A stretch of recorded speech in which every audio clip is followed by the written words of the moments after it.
Subscribe now and press the bell icon. Never miss an update. नमस्कार मित्रों, स्वागत करता हूं सबका इस YouTube चैनल पर जिसका नाम है स्टडी विद पीएन लोधा।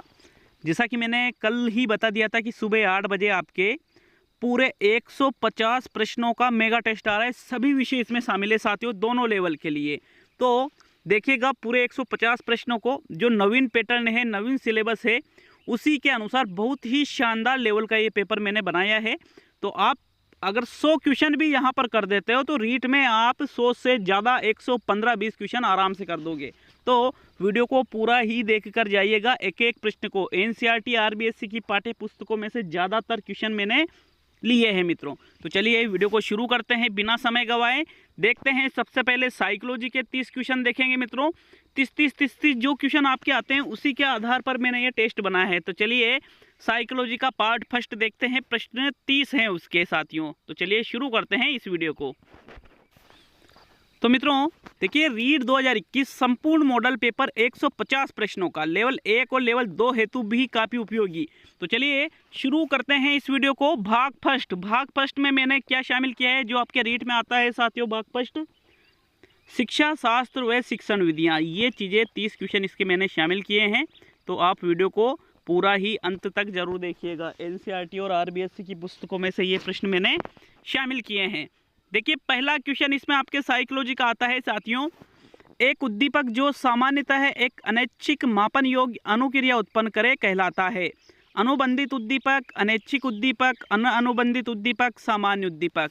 तो साथियों देखिए, मैंने टेलीग्राम में कल एक पोस्ट डाली थी और साथ में यूट्यूब पर भी मैंने एक पोस्ट डाली थी कि आप इसके जो उत्तर है वो पेपर के जो हर प्रश्न है उसके साथ ही चाहते हो या फिर अंत में मैं पीडीएफ में इसके उत्तर दे दूं। तो आपने कमेंट किया था कि उत्तर साथ में बताओ और जो उत्तर साथ बताने के साथ ही आप पीडीएफ दो, उसमें अलग से उत्तर दो।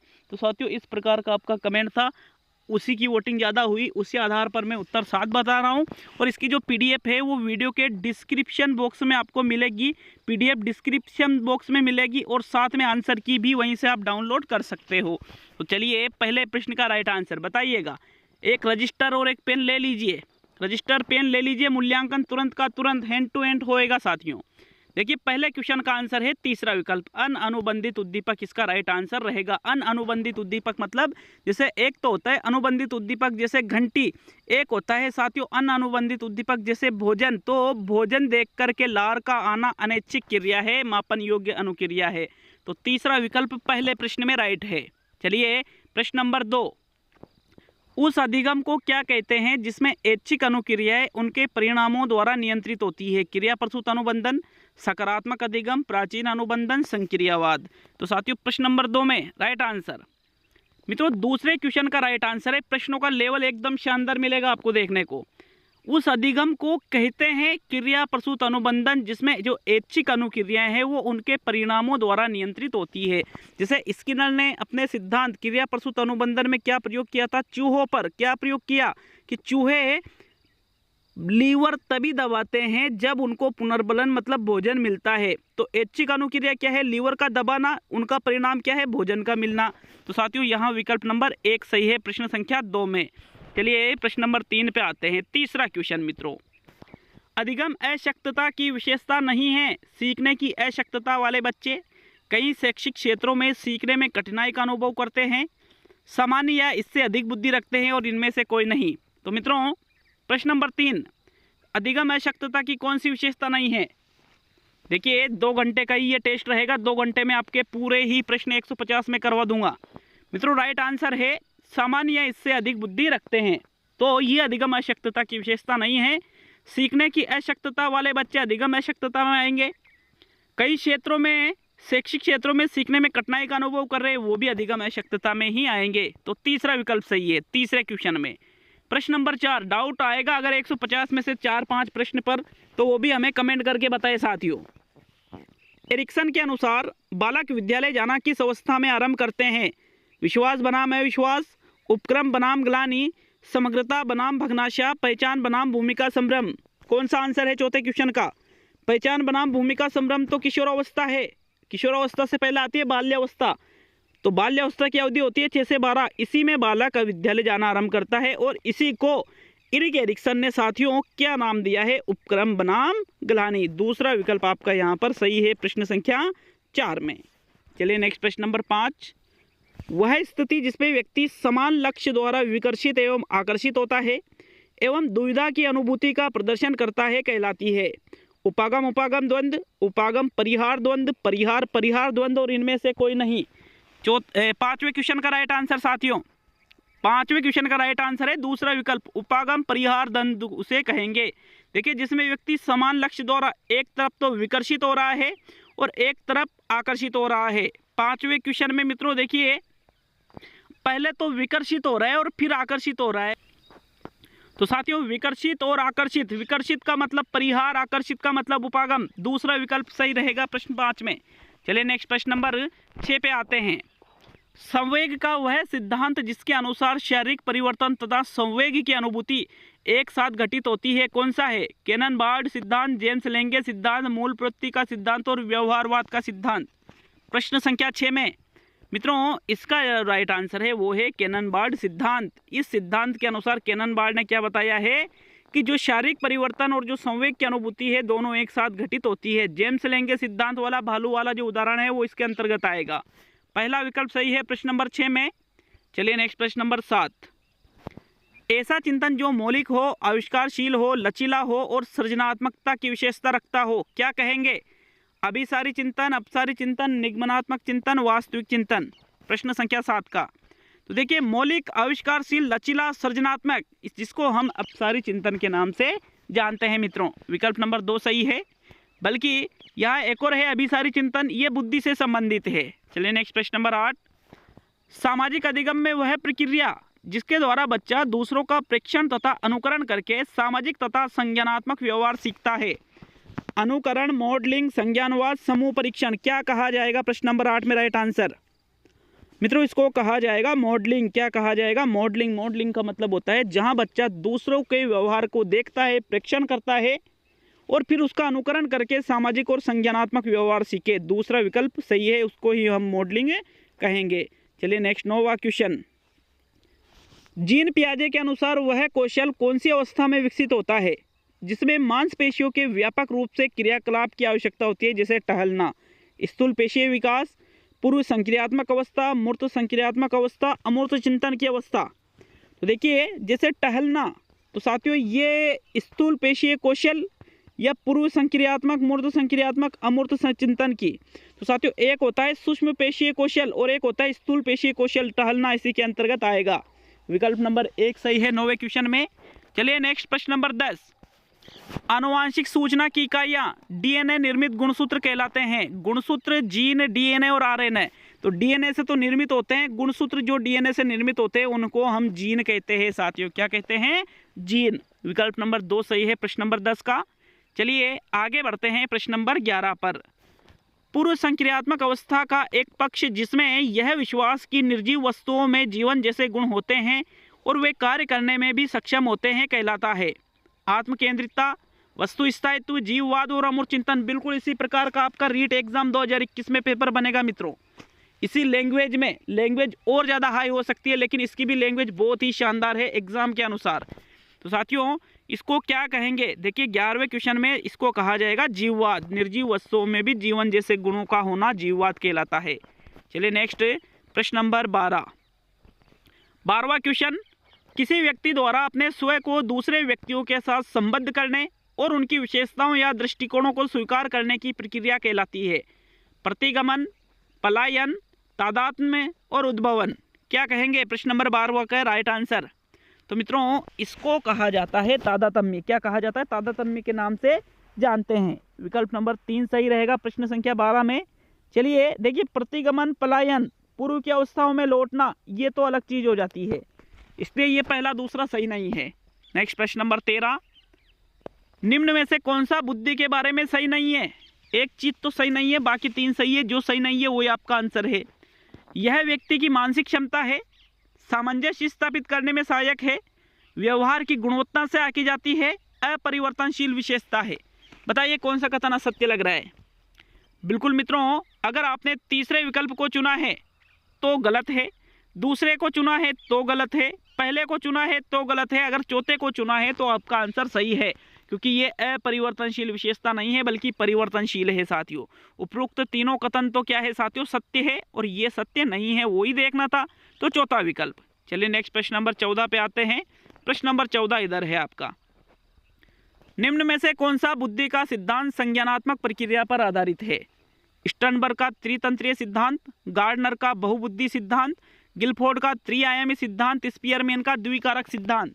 देखिए संज्ञानात्मक पर आधारित है स्टर्नबर्ग का त्रितंत्रीय, बाकी ये संज्ञानात्मक पर आधारित नहीं है मित्रों। पहला विकल्प सही है 14वें में। चलिए नेक्स्ट प्रश्न नंबर 15 पे आते हैं। 15वां क्वेश्चन क्या है, एक पत्नी का अपने पति से प्रथम बार झड़प होने पर अपनी मां के घर लौट आ जाना एक उदाहरण बनता है युक्तिकरण का, प्रतिक्रिया निर्माण का, प्रतिगमन का, विपरीत रचना का। तो देखिए पति के साथ प्रथम बार झड़प होने पर पत्नी क्या कर रही है, अपनी मां के घर लौट आ रही है। साथियों उपरोक्त जो उदाहरण है ये प्रतिगमन का है। किसका है? प्रतिगमन का, वहां से हट जाना। तीसरा विकल्प बिल्कुल सही रहेगा। चलिए नेक्स्ट प्रश्न नंबर 16 पे आएंगे। 16वां क्वेश्चन क्या है मित्रों, ये देखिए प्रश्न नंबर 16 को, निम्न में से कौन सा कथन सही नहीं है? सही नहीं है। सृजनशीलता किसी भी कला में मौलिकता होती है। सृजनशीलता के लिए चिंतन आवश्यक नहीं है। सृजनशीलता किसी किए गए काम का एक नया परिणाम होता है। सृजनशीलता में समाज या किसी समूह के लिए उपयोगिता होना चाहिए। तो मित्रों बिल्कुल उपयोगिता होना चाहिए, नया परिणाम होता है, मौलिकता होती है, लेकिन चिंतन भी इसके लिए आवश्यक है। दूसरा विकल्प आपका राइट आंसर रहेगा फिर, क्योंकि ये कथन क्या सही नहीं है। चलिए नेक्स्ट प्रश्न नंबर 17, कार्य सूचक क्रिया परिभाषित करना किस उद्देश्य से संबंधित है? किसी चीज को आप परिभाषित करते हो तो ये किस उद्देश्य की पूर्ति कर रहा है? ज्ञान, बोध, प्रयोग और विश्लेषण। तो साथियों परिभाषित करना, देखिएगा परिभाषित करना ज्ञान के अंतर्गत आ जाता है। किसी चीज की आप परिभाषा बताते हो मतलब ज्ञान के उद्देश्य की पूर्ति हो रही है। प्रथम विकल्प सही है साथियों प्रश्न नंबर 17 में। चलिए नेक्स्ट प्रश्न नंबर 18, शिक्षा नवोन्मेष का अर्थ है कक्षा में पढ़ाने की नवीन विधियां, अनुदेशन के विशेष यंत्रों का प्रयोग, शिक्षण के विभिन्न अभ्यास और शिक्षण तकनीक के नवीन साधनों की खोज। बताइए राइट आंसर 18वें प्रश्न में। मित्रों शिक्षा नवोन्मेष का मतलब होता है शिक्षण तकनीक के नवीन साधनों की खोज करना, पढ़ाने की विधियां नहीं, विशेष यंत्रों का प्रयोग नहीं, विभिन्न अभ्यास नहीं। चौथा विकल्प सही है प्रश्न नंबर 18 में। चलिए प्रश्न नंबर 19 पे आएंगे। क्रियात्मक अनुसंधान सीमित होता है मोहल्ले तक, विद्यालय तक, गांव तक या कक्षा तक? क्रियात्मक अनुसंधान स्टीफन एम कोरे, याद आया, कहाँ तक सीमित होता है? ओनली स्कूल तक, विद्यालय तक ही सीमित होता है साथियों। 19वें में दूसरा विकल्प है सही। चलिए नेक्स्ट प्रश्न नंबर 20, किसने उपलब्धि परीक्षाओं को मानकीकृत व अमानकीकृत या शिक्षक निर्मित परीक्षण में वर्गीकृत किया है? डगलस व ओलैंड, मॉरिसन व सिम्पसन, बर्नन व बर्ट, और इनमें से कोई नहीं। 20वें क्वेश्चन का राइट आंसर बताइए साथियों, क्या रहेगा इसका राइट आंसर? तो साथियों डगलस व होलैंड ने ही उपलब्धि परीक्षाओं को दो भागों में विभाजित किया है, मानकीकृत और अमानकीकृत। प्रथम विकल्प सही है 20वें में। चलिए नेक्स्ट प्रश्न नंबर 21, मानव विकास को निम्न क्षेत्रों में विभाजित किया जाता है। पहला है शारीरिक, संज्ञानात्मक, संवेगात्मक, सामाजिक। दूसरा है संवेगात्मक, संज्ञानात्मक, आध्यात्मिक और शारीरिक। तीसरा है मनोवैज्ञानिक, संज्ञानात्मक, संवेगात्मक और शारीरिक। और चौथा है शारीरिक, आध्यात्मिक, संज्ञानात्मक और सामाजिक। तो साथियों प्रश्न नंबर 21 का राइट आंसर बताइए। साथियों 21वें में राइट आंसर है प्रथम विकल्प, शारीरिक, संज्ञानात्मक, संवेगात्मक और सामाजिक। 4 क्षेत्रों में मानव विकास को विभाजित किया गया है। और यहाँ पर जो देखिए आध्यात्मिक गलत है, यहाँ पर देखिए संज्ञानात्मक है, संवेगात्मक है, शारीरिक है, मनोवैज्ञानिक गलत है यहाँ, फिर शारीरिक, आध्यात्मिक गलत है यहाँ। तो इसलिए प्रथम विकल्प ही सही है प्रश्न 21 में। चलिए नेक्स्ट प्रश्न नंबर 22, निम्न में से कौन सा कथन सही नहीं है? विकास लंबवत सीधा न होकर वर्तुलाकार होता है। विकास की गति की दर एक सी रहती है। विकास मस्तिष्का दो मुखी क्रम में होता है और विकास केंद्र से बाहर की ओर होता है। मित्रों देखिएगा तीनों तो बिल्कुल विकास के बारे में सही है, लेकिन एक सी थोड़ी रहती है साथियों, अलग अलग रहती है। जैसे शेषावस्था में मंद, शेषावस्था में तीव्र, बाल्यावस्था में मंद, किशोरावस्था में तीव्र। तो साथियों दूसरा विकल्प 22वें में बिल्कुल सही है। चलिए नेक्स्ट प्रश्न नंबर 23, किशोरों में संवेग नियंत्रण का सबसे अच्छा उपाय क्या है? युक्तिकरण, प्रक्षेपण, शोधन और दमन। तो साथियों किशोरों में संवेग का नियंत्रण का शोधन या मार्गांतरीकरण सबसे उपाय होता है। विकल्प नंबर 3 सही है 23वें में। चलिए नेक्स्ट प्रश्न नंबर 24। प्रत्यागमन के सिद्धांत अनुसार प्रतिभाशाली माता पिता की संतान प्रतिभाशाली होती है, प्रतिभाशाली माता पिता की संतान अंतर्मुखी होती है, प्रतिभाशाली माता पिता की संतान बहिर्मुखी होती है और प्रतिभाशाली माता पिता की संतान मंदबुद्धि होती है। बताइए राइट आंसर 24वें का। मित्रों प्रश्न नंबर 24 में चौथा विकल्प सही है। प्रतिभाशाली माता पिता की संतान कैसी होती है? मंदबुद्धि। ये है प्रत्यागमन का नियम। समानता का है कि प्रतिभाशाली की प्रतिभाशाली होना। चलिए नेक्स्ट प्रश्न नंबर 25। अधिगम में पठार के लिए निम्न में से कौन जिम्मेदार है? चुनौती, अभिप्रेरणा, थकान, पुनर्बलन का प्रभाव। कौन है जिम्मेदार अधिगम में पठार के लिए? मित्रों पुनर्बलन का प्रभाव अधिगम में पठार के लिए जिम्मेदार है, क्योंकि व्यक्ति को जब पुनर्बलन मिलना बंद हो जाता है तो फिर उसके अधिगम में क्या उत्पन्न होता है? पठार। विकल्प नंबर 4 सही है 25वें में। चलिए नेक्स्ट प्रश्न नंबर 26। अवचेतन में प्रयुक्त व्यू रचनाएं जो अहम को दुश्चिंता से बचाती है कहलाती है रक्षात्मक युक्तियां, स्व बचाव, स्व प्रत्यय, स्व बचाव व्यूह रचनाएं। बताइए राइट आंसर 26वें में। मित्रों राइट आंसर है कि अवचेतन से जो प्रयुक्त व्यू रचनाएं जो अहम को दुश्चिंता से बचाए उसको हम रक्षात्मक युक्तियों के नाम से जानते हैं, जिसको समायोजन की प्रक्षेपी विधियों में सम्मिलित करते हैं साथियों। तो प्रथम विकल्प सही रहेगा। चलिए नेक्स्ट इस प्रश्न नंबर 27। कार्यात्मक प्रतिबद्धता सिद्धांत प्रक्रिया मुख्य कारक निम्न में से कौन सा है? आकृतिकरण, पुनर्बलन, बहिर्गमन, स्वतः आपूर्ति। तो कार्यात्मक प्रतिबद्धता का सिद्धांत का मतलब क्या है? स्किनर का क्रिया प्रसूत सिद्धांत, और इसमें इन्होंने किस पर बल दिया था? पुनर्बलन पर। विकल्प नंबर 2 सही है प्रश्न नंबर 27 में। चलिए नेक्स्ट प्रश्न नंबर 28। निम्न में से कौन सा पियाजे के अनुसार संज्ञानात्मक विकास का अनिवार्य कारक नहीं है? भौतिक पर्यावरण के अनुभव, संयोजन, जैविक परिपक्वता और सामाजिक पर्यावरण के अनुभव। 28वें क्वेश्चन में राइट आंसर बताइएगा। मित्रों 28वें क्वेश्चन में देखिए, जीन पियाजे के अनुसार संज्ञानात्मक विकास का अनिवार्य कारक क्या नहीं है? संयोजन अनिवार्य कारक नहीं है, जैविक परिपक्वता, पर्यावरण के अनुभव, भौतिक पर्यावरण के, सामाजिक के, सभी के माना है। तो दूसरा विकल्प 28वें में राइट है। चलिए नेक्स्ट प्रश्न नंबर 29। व्यक्तिगत विभिन्नताओं का ज्ञान अध्यापक को मदद करता है कक्षा में अनुशासन बनाए रखने में, गृह कार्य के मूल्यांकन में, शिक्षण अधिगम क्रियाओं की योजना बनाने में और कक्षा में आवश्यक व्यवस्था बनाए रखने में। तो साथियों राइट आंसर बताइए। देखिए मदद किस में करेगा? शिक्षण अधिगम क्रियाओं की योजना बनाने में व्यक्तिगत विभिन्नताओं का ज्ञान अध्यापक को मदद करता है कि किस बालक के लिए कैसी योजना ठीक रहेगी। तीसरा विकल्प सही है 29वें में। चलिए नेक्स्ट प्रश्न नंबर 30। निम्न में से कौन सा विकल्प उपलब्धि के व्यक्तिगत भिन्नता का प्रतीक नहीं है? पूर्व अनुभवों में विभिन्नता, लिंग में विभिन्नता, रुचियों में विभिन्नता, पूर्व निर्देशन में विभिन्नता। तो साथियों देखिए उपलब्धि, कौन सा विकल्प उपलब्धि का व्यक्तिगत विभिन्नता का प्रतीक नहीं है? तो अनुभवों में भी विभिन्नता होती है, रुचियों में भी होती है, निर्देशन में भी होती है, लेकिन लिंग में विभिन्नता ये कोई उपलब्धि नहीं है साथियों। दूसरा विकल्प सही रहेगा प्रश्न नंबर 30 में। तो साइकोलॉजी के तो 30 क्वेश्चन हो चुके हैं। अब आगे बढ़ते हैं हिंदी पर।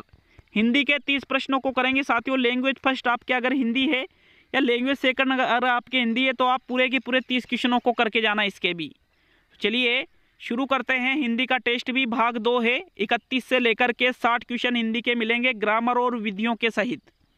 पहला क्वेश्चन, नित्य बहुवचन शब्द है आप, मेरे, कपड़ा, सड़क। तो सड़क का तो सड़कें हो जाता है, कपड़ा का कपड़े हो जाता है, मेरे का मेरा हो जाता है, लेकिन आप तो नित्य बहुवचन में आएगा। विकल्प नंबर 1 सही है 31 में। चले नेक्स्ट 32। आंखें फेर लेना का अर्थ है दूसरी तरफ देखना, किसी और को चाहना, उदासीन हो जाना, नाराज हो जाना।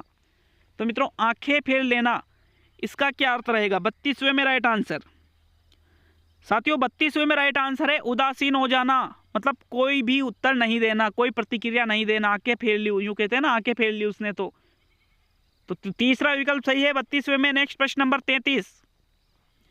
लंका का राजा रावण बहुत विद्वान था, इस वाक्य में रेखांकित अंश है विशेषण पदबंध, क्रिया विशेषण पदबंध, संज्ञा पदबंध, सर्वनाम पदबंध। तो लंका का राजा रावण बहुत विद्वान था, तो लास्ट में क्या आ रहा है? रावण एक संज्ञा शब्द है साथियों, रेखांकित शब्द का अंतिम शब्द अर्थ है, यह संज्ञा पदबंध होगा।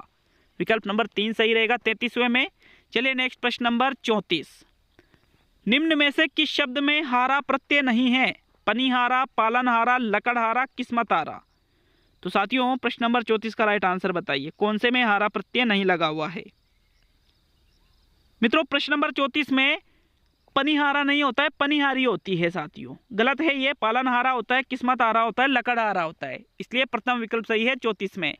चलिए नेक्स्ट प्रश्न नंबर 35। बहुब्रीहि समास का उदाहरण है त्रिफला, चक्रधर, यथा संभव, शूलपाणी। तो साथियों बहुब्रीहि समास में शूल है जिसके पाणी मतलब हाथों में चक्र को धारण करने वाला, दोनों में बहुब्रीहि समास है। और बहुत सी जगह त्रिफला में बहुब्रीहि मिलता है, लेकिन मैं नहीं मान रहा हूँ।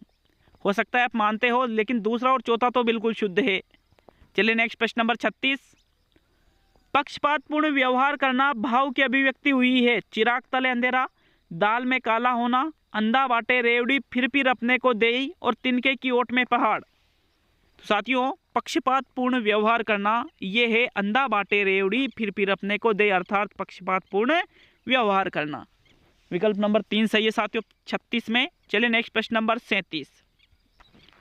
लेखन कौशल से संबंधित नहीं है। विषय वस्तु को स्पष्ट एवं तार्किक रूप से संगठित करना, लेख को कुशलतापूर्वक लिखना, विचारों के बीच संबंध स्थापित न करना, और व्याकरण का सही उपयोग। प्रश्न नंबर 37 में राइट आंसर बताइए।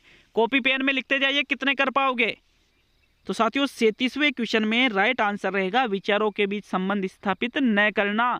यह लेखन कौशल से संबंधित नहीं है साथियों। तीसरा विकल्प है व्याकरण का सही उपयोग करना, लेख को कुशलतापूर्वक लिखना, विषय को स्पष्ट और तार्किक रूप से संगठित करना, ये तो इससे संबंधित है। तो ओनली तीसरा विकल्प। चलिए नेक्स्ट प्रश्न नंबर 38 पाएंगे साथियों। जब शिक्षक पाठ पढ़ाते समय ही उसमें प्रयुक्त व्याकरण का ज्ञान बच्चों को कराता है, यह शिक्षण विधि कहलाती है। भाषा, संसर्ग, निगमन, आगमन और खंडान्वय। तो शिक्षक पाठ पढ़ा रहा है और उसमें प्रयुक्त व्याकरण का ज्ञान बच्चों को बता रहा है, तो इसको हम भाषा संसर्ग विधि कहेंगे। साथ साथ में अलग से व्याकरण का ज्ञान इसमें नहीं दिया जाता है। चलिए नेक्स्ट प्रश्न नंबर 39। प्रिंट अथवा लिखित भाषिक परिवेश भाषा सीखने में सहायक नहीं है, समय और ऊर्जा की बचत है, भाषा सीखने में सहायक है, बच्चों का मनोरंजन करता है। तो मनोरंजन करना सबसे बड़ी बात नहीं है, बल्कि भाषा सीखने में ये चीज़ बहुत ही ज़्यादा सहायक होती है, प्रिंट अथवा लिखित भाषिक परिवेश। विकल्प नंबर 3 सही है 39 में। चलिए नेक्स्ट प्रश्न नंबर 40। अर्थग्रहण के कौशल के विकास के लिए अधिक उपयोगी है। अर्थग्रहण के कौशल का विकास करना है तो अधिक उपयोगी क्या है? व्याकरण शिक्षा, समाचार वाचन, मौन वाचन, सहस्वर वाचन। साथियों अर्थग्रहण करने के लिए सबसे बेस्ट तरीका होता है मौन वाचन। तीसरा विकल्प सही है, क्योंकि मौन वाचन जब करते हैं तो बिना होठ हिलाए चुपचाप मन ही मन में पढ़ रहे हो, तो सबसे ज़्यादा चीज़ें उसमें ही समझ में आती है। नेक्स्ट प्रश्न नंबर 41। मैं अपने कुटुंब के युवा लोगों से कहता रहता हूँ कि तुम्हें सब कुछ मिल सकता है, बस तुम्हें मेहनत करनी होगी। वाक्य रचना की दृष्टि से है सरल वाक्य, मिश्र वाक्य, संयुक्त वाक्य और इनमें से कोई नहीं। तो कहता रहता हूँ कि शब्द आ गया ना, बस पहचान लिया तो मिश्र वाक्य रहेगा। की शब्द आते हैं, की से जुड़ा हो तो मिश्र 100%। 41 में 2 सही है साथियों। नेक्स्ट प्रश्न नंबर 42। क्या है 42वां क्वेश्चन? इकाई उपागम के प्रवर्तक कौन है? मॉरिसन, हर्बर्ट, अरस्तु और ब्लूम। किसने दी इकाई उपागम? तो साथियों इकाई उपागम के जो प्रवर्तक है वो है H.C. मॉरिसन, हेनरी क्लेव मॉरिसन। विकल्प नंबर 1 सही है 42 में। अब आता है प्रश्न नंबर 43। विद्यालय में सतत एवं व्यापक मूल्यांकन इसलिए आवश्यक है क्योंकि यह मापन का अच्छा विकल्प है। यह परंपरागत मापन से इतर बालक की सर्वांगीण उपलब्धियों को महत्व देता है। इससे बालक की विषयगत कमजोरी की आसानी से पहचान कर सकते हैं और यह स्वयं छात्र द्वारा किया जाता है। तो क्यों है CCE विद्यालय में? राइट आंसर 43 का। तो साथियों इसलिए है क्योंकि ये परंपरागत मापन से इतर बालक की सर्वांगीण उपलब्धियों को ये चीज़ महत्व देती है, इसलिए दूसरा विकल्प सही रहेगा। बेस्ट यही सबसे आंसर है। प्रश्न नंबर 44। भाषा के मूल्यांकन में कौन सा परीक्षण नितांत आवश्यक है? वस्तुनिष्ठ, वर्णनात्मक, मौखिक और प्रायोगिक। तो भाषा का अगर आप मूल्यांकन कर रहे हो तो सबसे ज़्यादा जरूरी क्या है मित्रों? 44वें में राइट आंसर है मित्रों, भाषा के मूल्यांकन के लिए मौखिक परीक्षण सबसे आवश्यक माना जाता है। क्योंकि अगर बालक मौखिक रूप से भाषा को व्यक्त ही नहीं कर पा रहा है तो फिर भाषा का फिर मूल्यांकन कैसे होगा साथियों? नहीं होगा। तीसरा विकल्प सही रहेगा 44वें में। चलिए नेक्स्ट प्रश्न नंबर 45। भाषा में देखो और पढ़ो किस विधि पर आधारित है? चित्र पठन, संवाद पठन, नाटक पठन, कविता पठन। तो देखो और पढ़ो। किसको देखो? चित्रों को, और फिर उसको पढ़ो। जैसे कै कबूतर, कबूतर के चित्र को देखा और नीचे लिखा हुआ है कै, तो कै कबूतर वाला, ये होता है चित्रपटन। विकल्प नंबर 1 सही है 45 में।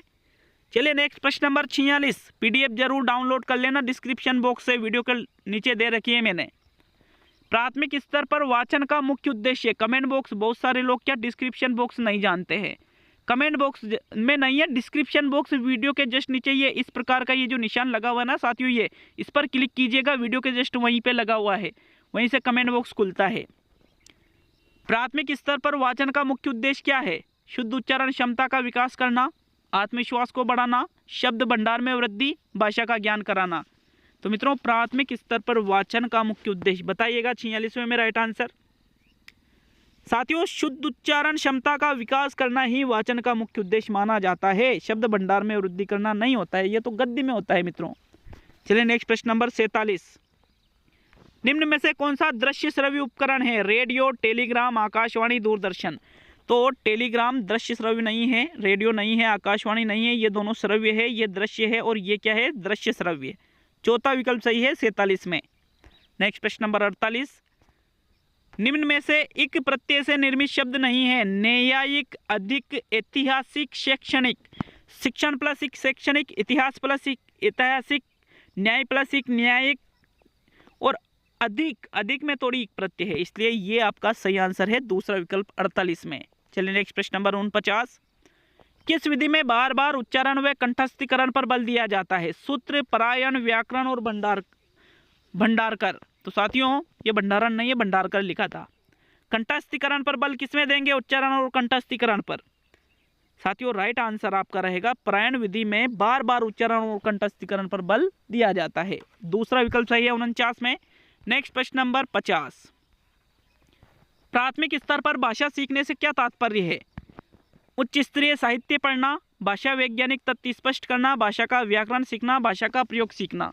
तो प्राथमिक हो या उच्च प्राथमिक हो, भाषा सीखने का मतलब होता है भाषा का प्रयोग सीखना। चौथा विकल्प सही रहेगा प्रश्न नंबर 50 में। नेक्स्ट प्रश्न नंबर 51। साथियों 51वां क्वेश्चन है ये, 51वां क्वेश्चन इधर रह गया है मित्रों।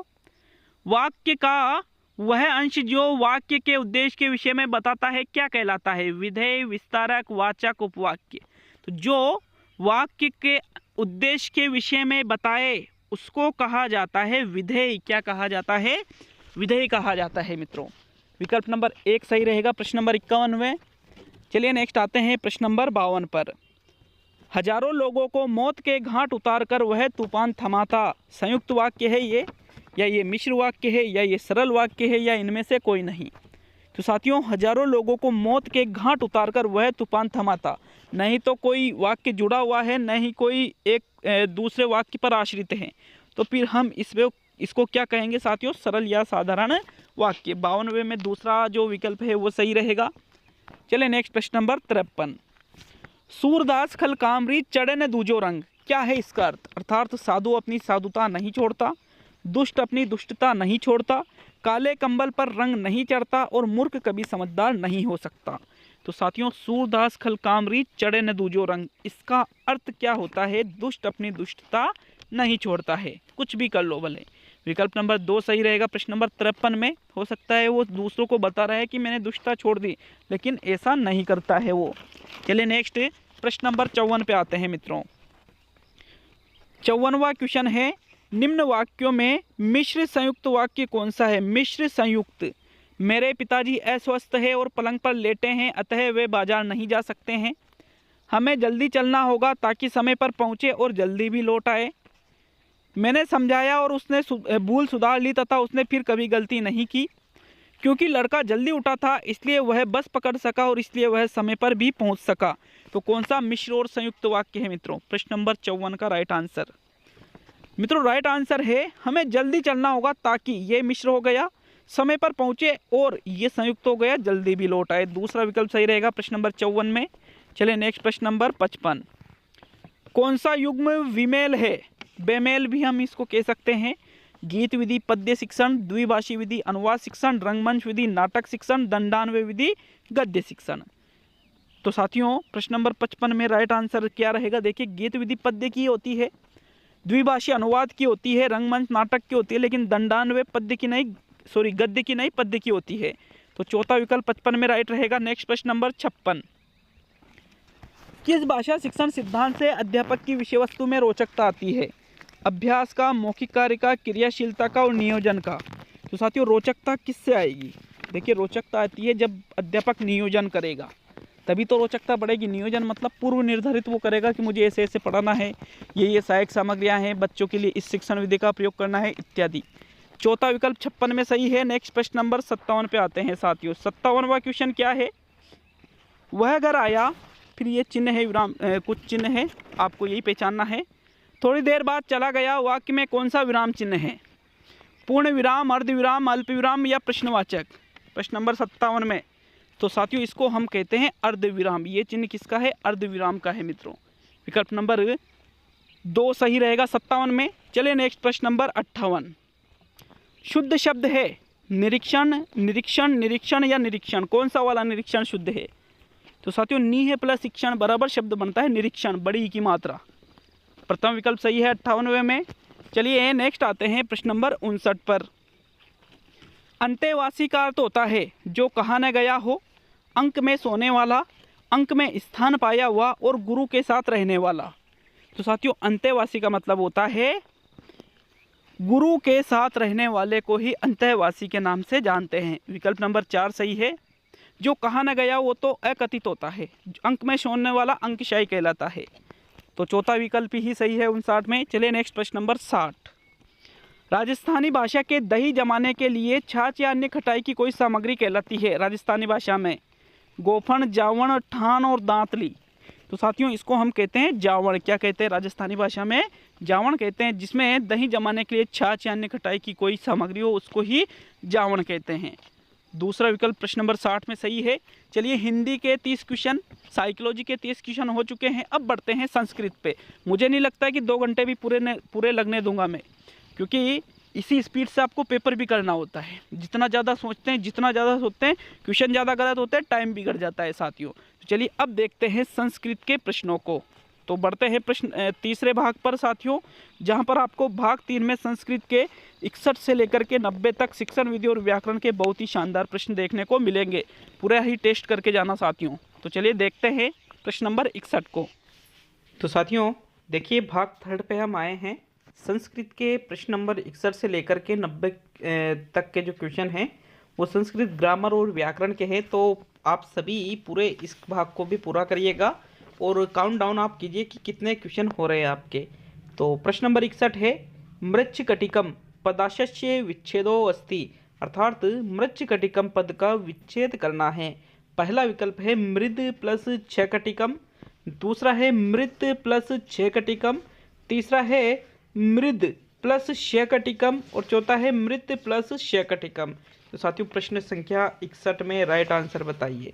मित्रों मृच्छकटिकम का संधि विच्छेद होगा मृत प्लस शकटिकम। 6 वाला तो बिल्कुल गलत हो गया और द नहीं बल्कि त आएगा, त का च बनता है साथियों, ठीक है। इसलिए चौथा विकल्प प्रश्न नंबर 61 में राइट रहेगा। चलिए नेक्स्ट प्रश्न नंबर 62 आता है, वकारस्य दंतोष्टम इत्यत्र रेखांकित पद कह संधि, गुण है संधि, शत्रुत्व, प्ररूपम और वृद्धि है। तो साथियों ये दंतोष्टम शब्द है, इसमें कौन सी संधि है? प्रश्न संख्या 62 में देखिए मित्रों इसमें पररूप संधि है। कौन सी संधि है? पररूपम। गुण उसमें होगी नहीं क्योंकि दंत प्लस ओष्ठ ये साथियों हिंदी में वृद्धि संधि का अपवाद है और संस्कृत में इसे पररूप के अंतर्गत रखा जाता है। तो यहाँ पर आपका तीसरा विकल्प सही है प्रश्न नंबर 62 में। चलिए नेक्स्ट आते हैं प्रश्न नंबर 63 पर। भूत बली है इत्यत्र समासो अस्ति, भूत बली इसमें कौन सा समास है? क्रमधारी है, बहुब्रीहि, तत्पुरुष है, द्विगु है। तो साथियों भूत बली में कौन सा समास है? तो साथियों भूत बली अर्थात यहाँ पर तत्पुरुष समास रहेगा साथियों। कौन सा समास रहेगा? तत्पुरुष। क्रमधारय नहीं रहेगा बल्कि कारक चिन्ह आ रहा है इसमें, तो इसलिए तत्पुरुष राइट है प्रश्न नंबर 63 में। चलिए नेक्स्ट प्रश्न नंबर 64, लंब है चासो कर्ण है इति लंब कर्ण है अत्र समास है, बहुब्रीहि तत्पुरुष क्रमधारे द्वंद्व है।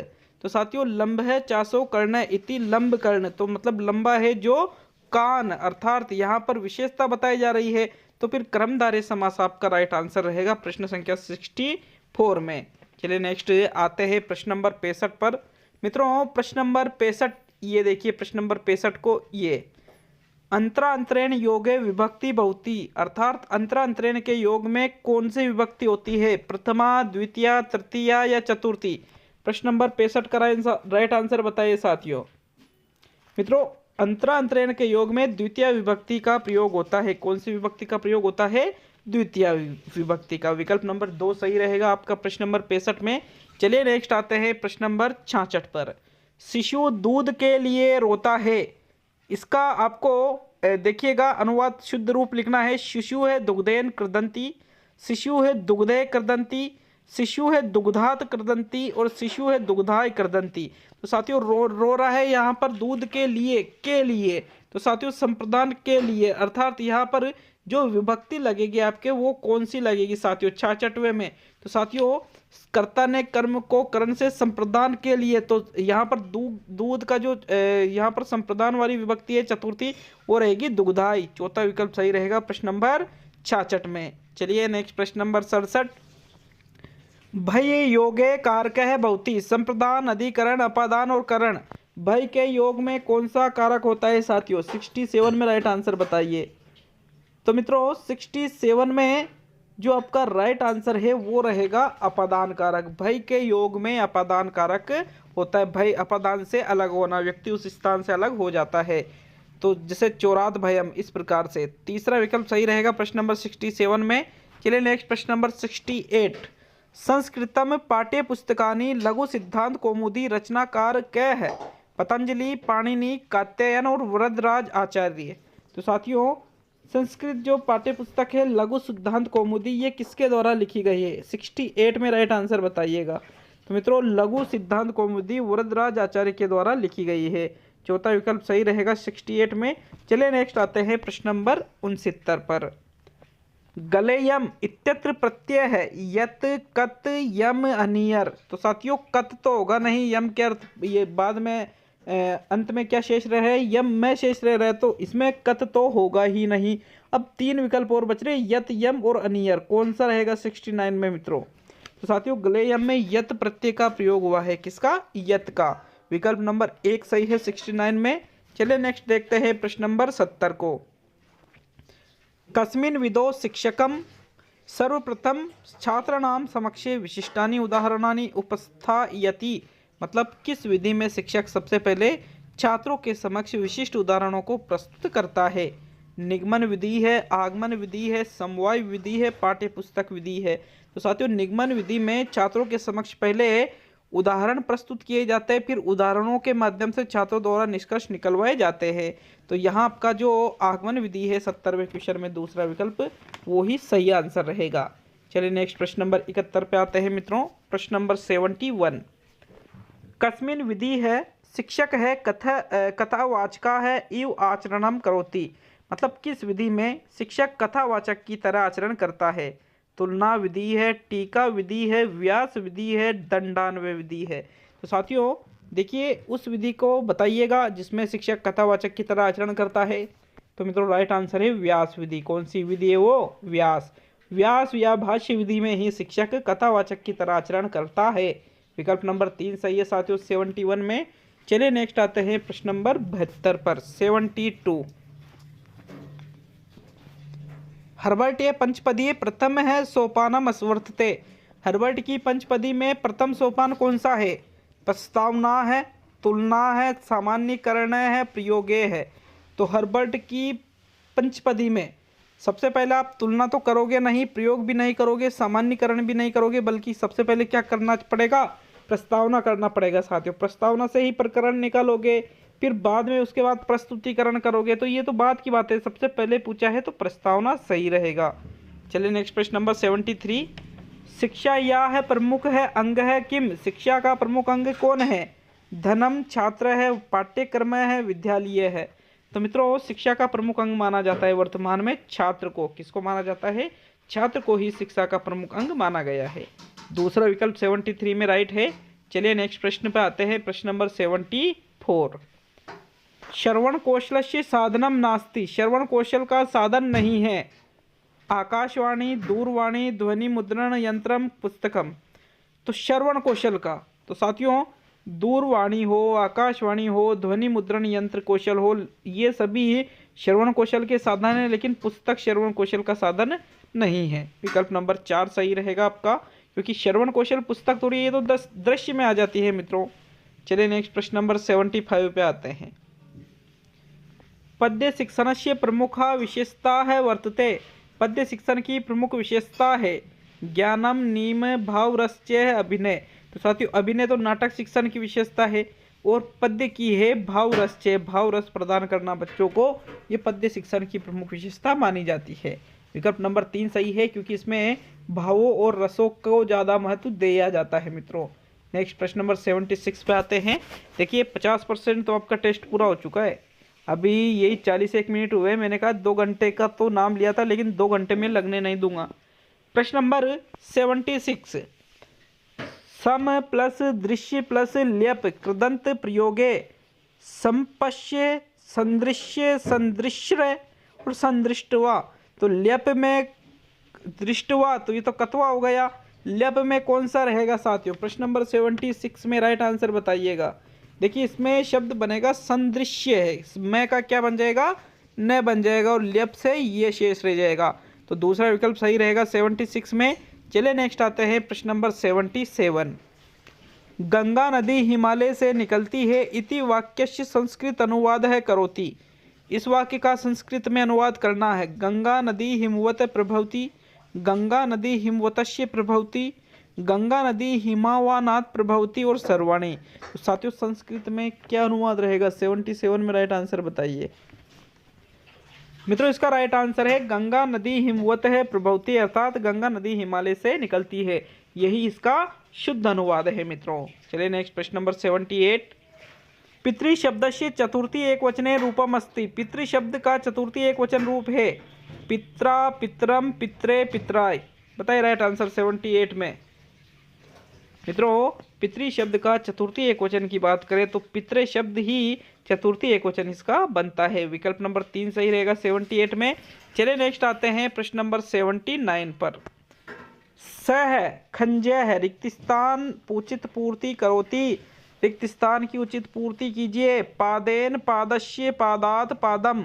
तो साथियों स पादेन खंजय है, क्या रहेगा? स पादेन खंजय मतलब वह पैरों से लंगड़ा है। साथियों यहाँ प्रथम विकल्प सही है साथियों। में देखिए ये नांग विकार सूत्र से ये रिक्त स्थान की पूर्ति आप बड़ी आसानी से कर सकते हो। तो विकल्प नंबर 1 सही रहेगा प्रश्न नंबर 79 में। नेक्स्ट आता है प्रश्न नंबर 80। 80वां क्वेश्चन क्या है मित्रों? वाच्य परिवर्तनम कुरुत है, वाच्य परिवर्तन कीजिए। शिशु है जलम पीबती, ये तो वाच्य है। अब इसका परिवर्तन कीजिए। शिशुना जलम पीते, शिशुना जलम पीते।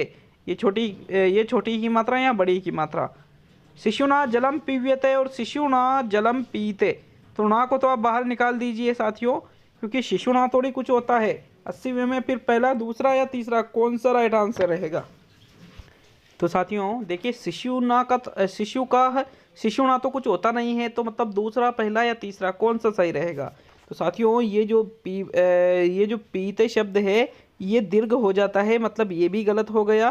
पीव्यते नहीं होगा, बल्कि दूसरा विकल्प आपका सही रहेगा प्रश्न नंबर 80 में।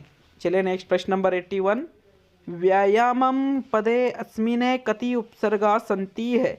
1 है, 3 है, 2 है, उपसर्गा न संति। तो साथियों प्रश्न संख्या 81 में राइट आंसर बताइए। व्यायाम, तो साथियों व्यायाम में 2 उपसर्गों का प्रयोग हुआ है, एक तो वी और एक आ। तो साथियों विकल्प नंबर 3 सही रहेगा आपका प्रश्न संख्या 81 में। क्लियर है ये प्रश्न भी सभी के? चलिए नेक्स्ट प्रश्न नंबर 82 पे आते हैं। संगे शक्ति है कलो, धर्मम, धर्म है, कार्य है, युगे है, वर्ष है।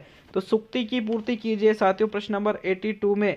संगे है, शक्ति, कलो है, और इसके आगे क्या रहेगा मित्रों? तो संगे, शक्ति, कलो, युगे, अर्थात तीसरा विकल्प सही रहेगा 82 में।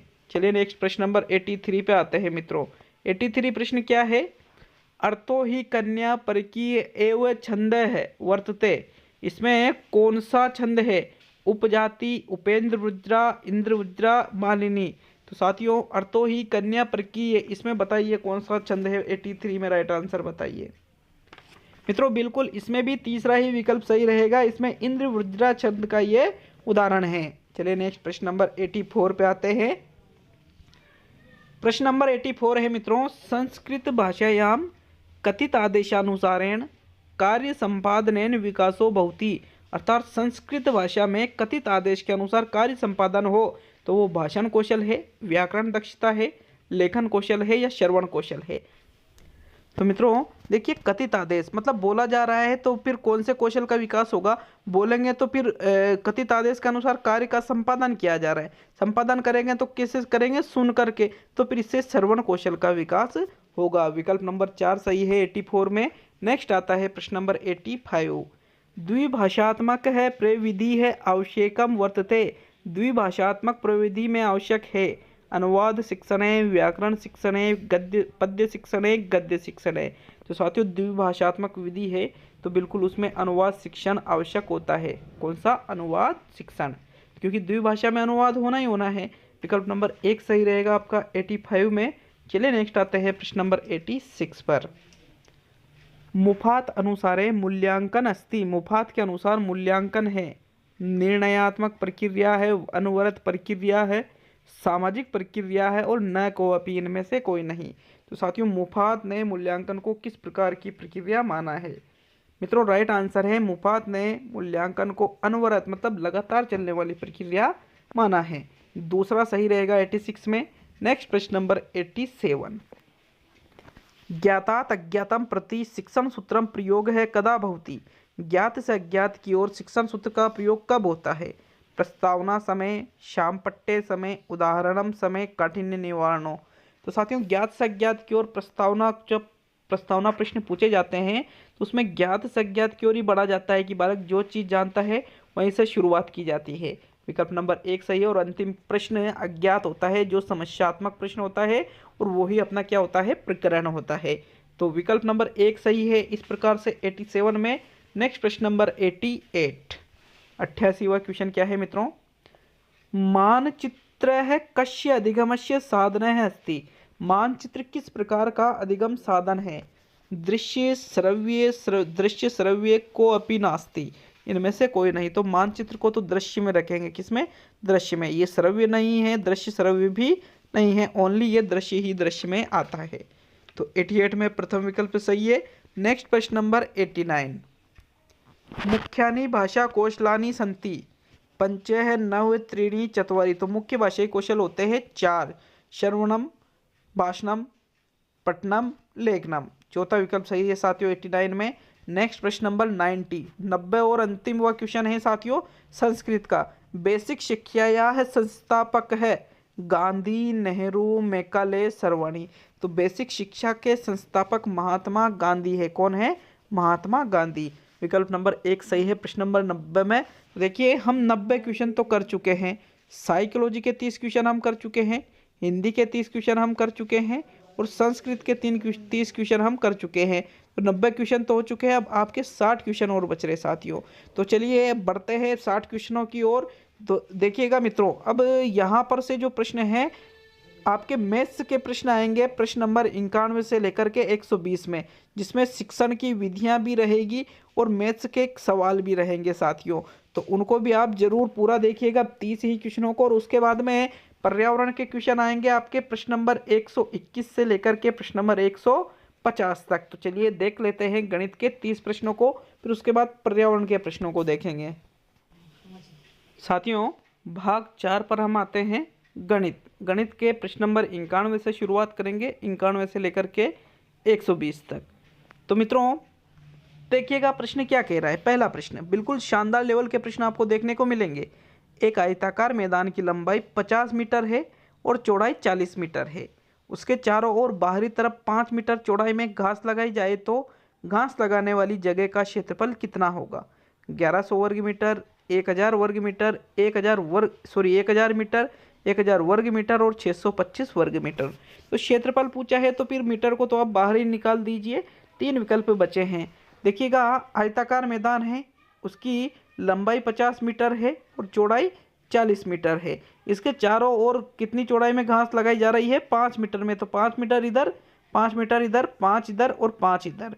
तो पहले तो हम आयत का क्षेत्रफल निकालेंगे और फिर घास वाली पूरी जगह का। तो साथियों आयत का क्षेत्रफल कैसे निकलेगा? 50 × 40 बराबर 2000 वर्ग मीटर। तो आयत का क्षेत्रफल निकला। अब घास वाली 55 दोनों तरफ है तो मतलब 10-10 बढ़ जाएगी, लंबाई भी 10 बढ़ेगी, चौड़ाई भी 10 बढ़ेगी। तो 2000 तो ही आया। तो लंबाई पहले 50 थी, अब तो होगी 60, चौड़ाई पहले 40 थी, अब होगी 50। 6 पंजे कितने हुए? 3, 6 पंजे 30 मतलब 3000 वर्ग मीटर घास सहित और बिना घास के 2000। तो 3000 माइनस 2000 बराबर अपने कितना बचेगा? 1000 वर्ग मीटर, क्योंकि क्षेत्रफल हमेशा वर्ग मीटर में और परिमाप हमेशा मीटर या सेंटीमीटर जो भी दिया होता है वर्ग नहीं लगते हैं उसमें। तो तीसरा विकल्प इस प्रकार से 91 में आपका सही रहेगा। चलिए नेक्स्ट प्रश्न नंबर 92 पे आते हैं मित्रों। प्रश्न नंबर 92 है, निम्न में से कौन सा कथन सत्य है? वर्ग एक विशेष प्रकार का आयत होता है। मैं मेरे तरीके से आपको गणित के सवाल बताऊंगा यहाँ पर, बिल्कुल मेरे तरीके से। आयत एक विशेष प्रकार का वर्ग होता है। प्रत्येक किरण एक रेखाखंड होती है और ऋजु कोण का माप 90 डिग्री होता है। तो साथियों सत्य कथन कौन सा है? देखिएगा, ऋजु कोण का मान 90 नहीं 180 होता है। प्रत्येक किरण को आप एक रेखाखंड नहीं कह सकते। आयत नहीं होता है विशेष प्रकार का वर्ग, क्योंकि वर्ग की तो चारों भुजाएं बराबर होती है, लेकिन वर्ग एक विशेष प्रकार का आयत माना जा सकता है। विकल्प नंबर 1 सही है 92 में। चलिए नेक्स्ट बढ़ते हैं प्रश्न नंबर 93 पर। 93 क्वेश्चन मैं मेरे तरीके से आपको बताऊंगा, बाकी आप पॉज करके वीडियो को रोक करके इस क्वेश्चन को कर सकते हो। एक व्यक्ति ने 15% वार्षिक ब्याज की दर से धन उधार लिया। अगर 3 साल बाद वह 7250 रुपये वापस करता है तो उसने कितना रुपये उधार लिया? तो फिर ऐसे जगह पर मैं क्या करता हूँ, ऑप्शन उठाता हूँ। जैसे मान लीजिए जैसे यहाँ 5, 4, 6, 4.5 कितने हज़ार लिए, ये अपने को ज्ञात करना है। तो अपन अगर यूँ मान के चलते हैं, पहला ऑप्शन उठाते हैं। जैसे 5000 मैंने उठाया 6 और 4 के बीच का, तो सपोज करें कि उसने 5000 मूलधन उधार लिया। अब यहाँ पर 15% वार्षिक ब्याज है और यह 3 साल, समय कितना है? 3 साल, बटे करते हैं 100। तो 0 0 0 0। अब 50 × 15 × 3 करेंगे। तो मित्रों हम करते हैं 50 × 15। 15 पंजे कितने होते हैं? 75 मतलब 750। 750 को करेंगे 3 से गुणा, तो 0, 3 पंजे 15, 7 21 1 22, मतलब 2250 इस पे ब्याज होता है। 5000 प्लस 2250 कितने होते हैं? 7250। बेशक आपका प्रथम विकल्प बिल्कुल 100% सही रहेगा 93 में। चलिए नेक्स्ट प्रश्न नंबर 94। 5000 5 इकाई 5 सैकड़ा 5 दहाई बराबर है 6555 के, 5655 के, 5555 के, 5955 के। तो बिल्कुल आप अगर चाहते हो कि खुद हम करें सवाल, तो एक बार आप सवाल करिए, फिर आंसर देखिए, फिर मेरा तरीका भी देखिएगा। तो देखिए 5000 तो हम लिख लेते हैं 5000, फिर 5 इकाई हम लिखते हैं 5, फिर लिखते हैं 5 सैकड़ा। 5 सैकड़ा मतलब 500, 5 सैकड़ा का मतलब कितना होता है? 500। फिर 5 दहाई, 5 दहाई मतलब 50। तो चलिए जोड़ लेते हैं 0 0 0 5 0 0 5 0 5 5, मतलब 5555 इसका राइट आंसर है साथियों 94 में। चलिए नेक्स्ट प्रश्न नंबर 95। निम्न में से कौन सी सबसे छोटी भिन्न है? 22/15, 48/36, 50/40 और 5/3। तो साथियों जहां पर आपको भिन्न छोटी या बड़ी देखनी हो तो आपको क्या करना है? जैसे ये लिखा हुआ है 22/15, तो आपको क्या करना है मित्रों? ऊपर 0 लगा देना है और इसमें भाग दे देना है। जैसे 48/36 लिखा हुआ है 48/36, तो ऊपर 0 लगा देना है, इसका भाग दे देना है। जैसे लिखा हुआ है 50/40, तो फिर क्या करना है? ऊपर 0 लगा के भाग दे देना है और फिर 5/3, तो भाग दे देना है 0 लगा के। आराम से भाग भी चल जाता है। और जो यहाँ पर आता है तो यहाँ आपके सबसे कम आएगा 50/40 में, ये सबसे छोटी भिन्न है। तीसरा विकल्प सही रहेगा प्रश्न नंबर 95 में। चलिए नेक्स्ट आते हैं प्रश्न नंबर 96 पर। प्रश्न नंबर 96 देखते हैं। गीता ने एक घड़ी 34,600 रुपये में खरीदकर 10% लाभ पर सीता को बेच दी। सीता ने उसी घड़ी को 10% लाभ पर रमा को बेच दी। बताइए दोनों में से किसे अधिक लाभ मिला और कितना? तो देखिए सबसे पहले गीता ने घड़ी खरीदी थी 34,600 में, 10% लाभ पर बेची, तो मतलब ज़्यादा में बेची। फिर सीता ने उसे खरीदी तो मतलब ज़्यादा में खरीदी और उसने भी 10% लाभ, मतलब लाभ ज़्यादा किसको हुआ? सीता को हुआ साथियों। किसको हुआ? सीता को, मतलब गीता वाले ऑप्शन तो गलत है। अब सीता को हुआ तो कितना हुआ? 3806 का या 346 का, दोनों में से एक ऑप्शन राइट रहेगा। तो चलिए इस प्रश्न को हल करके देखते हैं। पहले देखेंगे 34,600 का 10% कितना होता है साथियों? 0 0 0 3460, मतलब 3460 रुपये का लाभ तो किसने कमाया? गीता ने कमाया। अब 34,600 और 3460, मतलब इतने रुपए में उसने इस घड़ी को बेचा था। कितने रुपए में? 0 6 6 4 10 4 3 7 1 8 3 38,060 रुपये में उस घड़ी को गीता ने सीता को बेचा था और 3460 का लाभ कमाया था। अब सीता ने क्या किया? 38,060 रुपये की उस घड़ी पर भी 10% लाभ कमाया। तो 38,060 का 10% कितना होता है? 3806। तो साथियों 3806 तो सीता ने लाभ कमाया और गीता ने कमाया था 3460। तो इन दोनों का अंतर देखेंगे, 6 का 6, 10 में से 6 गए तो 4, यहाँ बचे 7, 7 में से 4 गए तो 3, मतलब 346 रुपये ज़्यादा लाभ कमाया है यहाँ पर सीता ने गीता से। तो चौथा विकल्प आपका सही इस प्रकार से हो सकता है। 96 में बिल्कुल चौथा ही आंसर रहेगा साथियों। चलिए नेक्स्ट 97। संख्या 1 2 3 4 5 9 0 8 में 4 9 व 8 के स्थानीय मानों का योग बराबर होगा। तो पहले तो इनका स्थानीय मान निकालेंगे। 4 का स्थानीय मान कितना आएगा? 4 1 2 3 4, इसके बाद 4 0 लगा देते हैं। फिर 9 का स्थानीय मान कितना आएगा? 9 और 2 0 आ जाएगी। 8 का स्थानीय मान 8। तो चलिए जोड़ते हैं, 8 0 9 40, 40,908। तो 40,908 कहाँ पर है? ये तीसरा विकल्प सही रहेगा साथियों 97 में। चलिए 98वां प्रश्न। मोहन ने 5 रुपये में 6 की दर से पेंसिलें खरीदकर 6 रुपये में 5 की दर से इन्हें बेच दिया। इसका प्रतिशत लाभ बराबर है। तो जहाँ पर भी ऐसे प्रश्न पूछे जाते हैं साथियों, वहाँ हमेशा देखिए ऐसे प्रश्नों का आंसर कौन सा रहेगा? 98वें प्रश्न का राइट आंसर बताइए।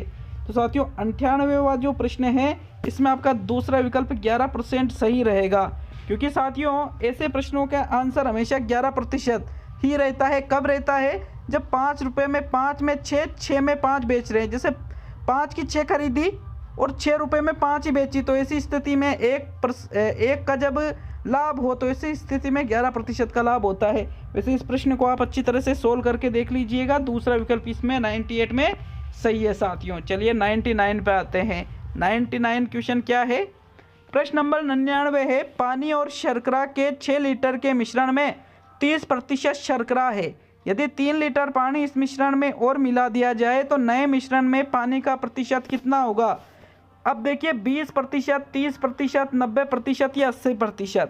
तो इस प्रश्न को कैसे करेंगे? पानी और शर्करा के 6 लीटर के मिश्रण में, मतलब 6 लीटर टोटल 6000 मिलीलीटर मिश्रण है, जिसमें से 30% शर्करा है। तो 6000 का 30% निकालिए, 6 तिया कितने होते हैं? 1800, मतलब 1800 मिलीलीटर इसमें क्या है साथियों?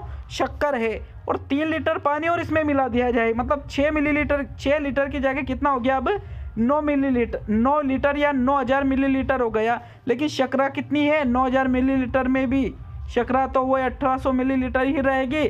तो यहाँ पे पानी का प्रतिशत पूछा है। तो साथियों टोटल है 9000 मिलीलीटर, इसमें से 1800 क्या है? शर्करा, 0 से 0। तो यहाँ पर देखिए ऐसी स्थिति में अपने को क्या करना है? ऐसे वो कटेंगे नहीं। जैसे कुल कितना है? 9000 है।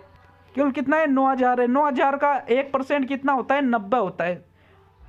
तो साथियों ये जो 9000 है टोटल ये मिलीलीटर है, जिसमें शक्कर भी है और पानी भी है। शक्कर कितनी है इसमें साथियों? 1800 मिलीलीटर, बाकी सारा पानी है। तो चलिए प्रतिशत में अगर हम बात करें तो 9000 का 1% कितना होता है? 90। तो 1800 में आप 90 का भाग देकर एक बार शर्करा का प्रतिशत निकाल सकते हैं। 9 दूनी 18, मतलब 20% उसमें शर्करा है और पानी की पूछे तो पानी उसमें है 80%।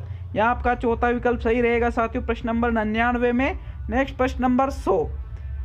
एक वर्ग का परिमाप 256 सेंटीमीटर है। यदि एक आयत का क्षेत्रफल इस वर्ग के क्षेत्रफल के बराबर है तथा आयत की लंबाई 54 सेंटीमीटर है तो आयत की लंबाई व चौड़ाई में अंतर बताइए।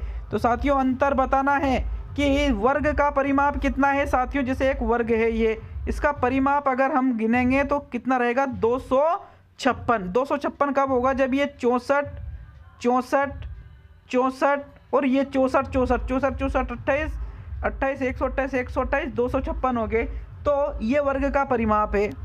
अब इसके क्षेत्रफल के बराबर है, तो इसका अगर हम क्षेत्रफल निकालेंगे साथियों तो इसका क्षेत्रफल जितना आएगा उस तथा आयत की जो लंबाई है वो 54 सेमी है। तो आयत की लंबाई व चौड़ाई में अंतर बताना है। तो इस प्रश्न में शायद मुझसे गलती हुई है।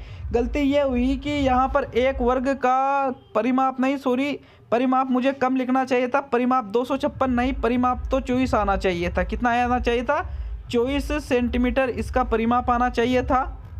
और फिर उसके बाद में 24 के सॉरी 8 चौक 32, हाँ 32 आना चाहिए था। 8 8 8 8 8 चौक। तो साथियों इस प्रश्न पर शायद बोनस ही देना पड़ेगा। अगर आप इस क्वेश्चन को कर सको तो ज़रूर करके बताइएगा। तो इस क्वेश्चन पे हो सकता है बोनस, क्योंकि कुछ क्वेश्चन इसमें थोड़ी सी मिस्टेक रह गई है। वैसे फिर भी आप इसको करके ज़रूर देखिएगा। नेक्स्ट प्रश्न नंबर 101, यदि 9x76 माइनस x6y9 बराबर यहाँ पर कितना आया 3y7 है, तो x और y के मान बराबर कितने आएंगे? तो साथियों देखिए 9x76 x6y9 इसको माइनस करेंगे तो कितना आना चाहिए 3y7। तो y का मान आपको ज्ञात करना है साथियों, मतलब सॉरी x और y का मान ज्ञात करना है। तो चलिए इसका जो राइट आंसर है वो रहेगा तीसरा विकल्प। कैसे? आप इसमें जमा कर देखिए कि 9x की जगह कितना लिखोगे आप 5 लिखोगे 7 6, फिर यहाँ x की जगह वापस x का मान कितना माना 5 आएगा, फिर यहाँ पे 6 आएगा, फिर y का मान कितना है 8 है, माइनस फिर यहाँ 9 है। तो 95 76 माइनस यहाँ कैसे लिखेंगे 95 76 माइनस 5, फिर उसके बाद में 6, फिर 8 और फिर 9, इसको घटाएंगे तो यह आंसर आना चाहिए। 16 में से 9 गए तो कितने बचे साथियों 7 बचे। अब यह बचे 6 16 में से 8 गए तो यहाँ कितने बचे 8 बचे। यहाँ 4 में से 6 नहीं जाते, 14 में से 6 गए तो कितने बचे 8 बचे। यहाँ बचे 8 में से 5 गए तो 3 बचे। तो 8 का मान कितना है y है, तो बिल्कुल y 3y7। इस प्रकार आप यहाँ शब्दों को, इन अंकों को दिए गए कोडों के स्थान पर रखकर भी आंसर निकाल सकते थे साथियों। तीसरा विकल्प राइट रहेगा इसमें। चलिए नेक्स्ट प्रश्न नंबर 102, एक कक्षा 8 में कुल छात्रों की संख्या 1 से है, मतलब अपने को ये पता नहीं कि कुल छात्र कितने हैं कक्षा 8 में। यदि एक छात्र ने अंक 45 के बजाय 85 लिख दिया जाए, मतलब एक छात्र है जिसको अंक तो मिले थे 45 लेकिन लिख कितने दिए 85 लिख दिए साथियों, तो औसत में 2 की वृद्धि हो जाएगी पूरी कक्षा की औसत में। तो कुल छात्रों की संख्या पूछी है, तो साथियों कितना ज़्यादा लिखा 45 10 55 10 65 10 75 10 85, मतलब 40 ज़्यादा लिखा है। और 40 अंक ज़्यादा लिखने पर 2 की वृद्धि हो रही है। तो साथियों 40 में 2 का भाग देंगे तो कितना, मतलब कुल छात्रों की संख्या निकल जाएगी। आपका दूसरा विकल्प 20 वाला सही है प्रश्न संख्या 102 में। चलिए नेक्स्ट प्रश्न नंबर 103, यदि एक समबहुभुज की 6 भुजाएं हैं तो प्रत्येक बहिष्कोण बराबर है 36 डिग्री 40 डिग्री 60 डिग्री 50 डिग्री। तो देखिए समबहुभुज के जो 6 भुजाएं हैं टोटल कितने होता है ये 360 डिग्री का। तो 6 भुजाओं को डिवाइड कीजिए चकनाका 36, मतलब प्रत्येक भुजा का मान कितना आएगा 60 डिग्री आएगा मित्रों। तीसरा विकल्प सही रहेगा प्रश्न नंबर 103 में। नेक्स्ट प्रश्न नंबर 104, अब कई लोग यूं सोच रहे होंगे कि सर सवालों को कर कैसे रहे ना कोई सूत्र, तो भैया मुझे ऐसे ही आते हैं। मैं सही बता रहा हूं आपको, मैं संस्कृत और गणित तो मैंने कभी किसी से पढ़ी नहीं साथियों, 10वीं के बाद की कर रहा हूं मैं। कभी भी किसी से रीट में भी मैंने गणित की कोचिंग नहीं पढ़ी, फिर भी एक कॉमन सेंस से क्वेश्चन कर लेता हूं अधिकतर। वैसे कुछ क्वेश्चन नहीं आते वो अलग चीज़ है, लेकिन फिर भी बहुत सारे क्वेश्चन हो जाते हैं। 20 में से लगभग 14-15 क्वेश्चन हो जाते हैं ऐसे। तो प्रश्न नंबर 104, 5 दिन में मिनटों की संख्या बराबर है निम्न घंटों के से। तो साथियों पहले तो 5 दिन में मिनटों की संख्या ज्ञात करेंगे। कैसे करेंगे, एक दिन में कितने मिनट होते हैं चलिए जोड़ते हैं। एक घंटे में होते हैं 60 मिनट, तो 24 घंटे में कितने मिनट होंगे 0 6 चौक 24, यहाँ पर 0 6 दूनी 12, तो यहाँ पे 0 4 2 2 4 1 1440 एक दिन में मिनटों की संख्या आई। तो 1440 को गुना किससे करेंगे? 5 से करेंगे। 0 5 चौके 20 की 0 हासिल 2, 5 चौक 20 की 0 हासिल 20 2 22 का 2 हासिल 2, 5 एकम 5 और 2 7, मतलब 7200 मिनट आए। तो कितने घंटे में 7200 सेकंड होते हैं? तो एक घंटे में कितने सेकंड होते हैं? चलिए जोड़ते हैं। एक मिनट में 60 सेकंड, तो 60 मिनट में 3600 सेकंड, मतलब एक घंटे में 3600, तो 2 घंटे में 7200। तो मतलब 2 घंटे में 5 दिन में मिनटों की संख्या बराबर होती है साथियों, मिनटों की और 2 घंटों की, सेकंडों की। तो चौथा विकल्प सही रहेगा 104 में। नेक्स्ट 105, इनमें से कौन सा सही है? -5 ये चिन्ह है, फिर -4, 4 बराबर 6, -5, फिर कोष्टक बड़ा कोष्टक -2, फिर -16, फिर ये कोष्टक -15। तो कौन सा सही है इसमें से साथियों? देखिए 4 बराबर 6 होते नहीं है, -4 इसमें बड़ी है, यहाँ -2 बड़ी है बिल्कुल। तो तीसरा विकल्प 105 में राइट है। यहाँ -15 बड़ी है, तो ये चिन्ह इधर होना चाहिए था, लेकिन ये गलत है।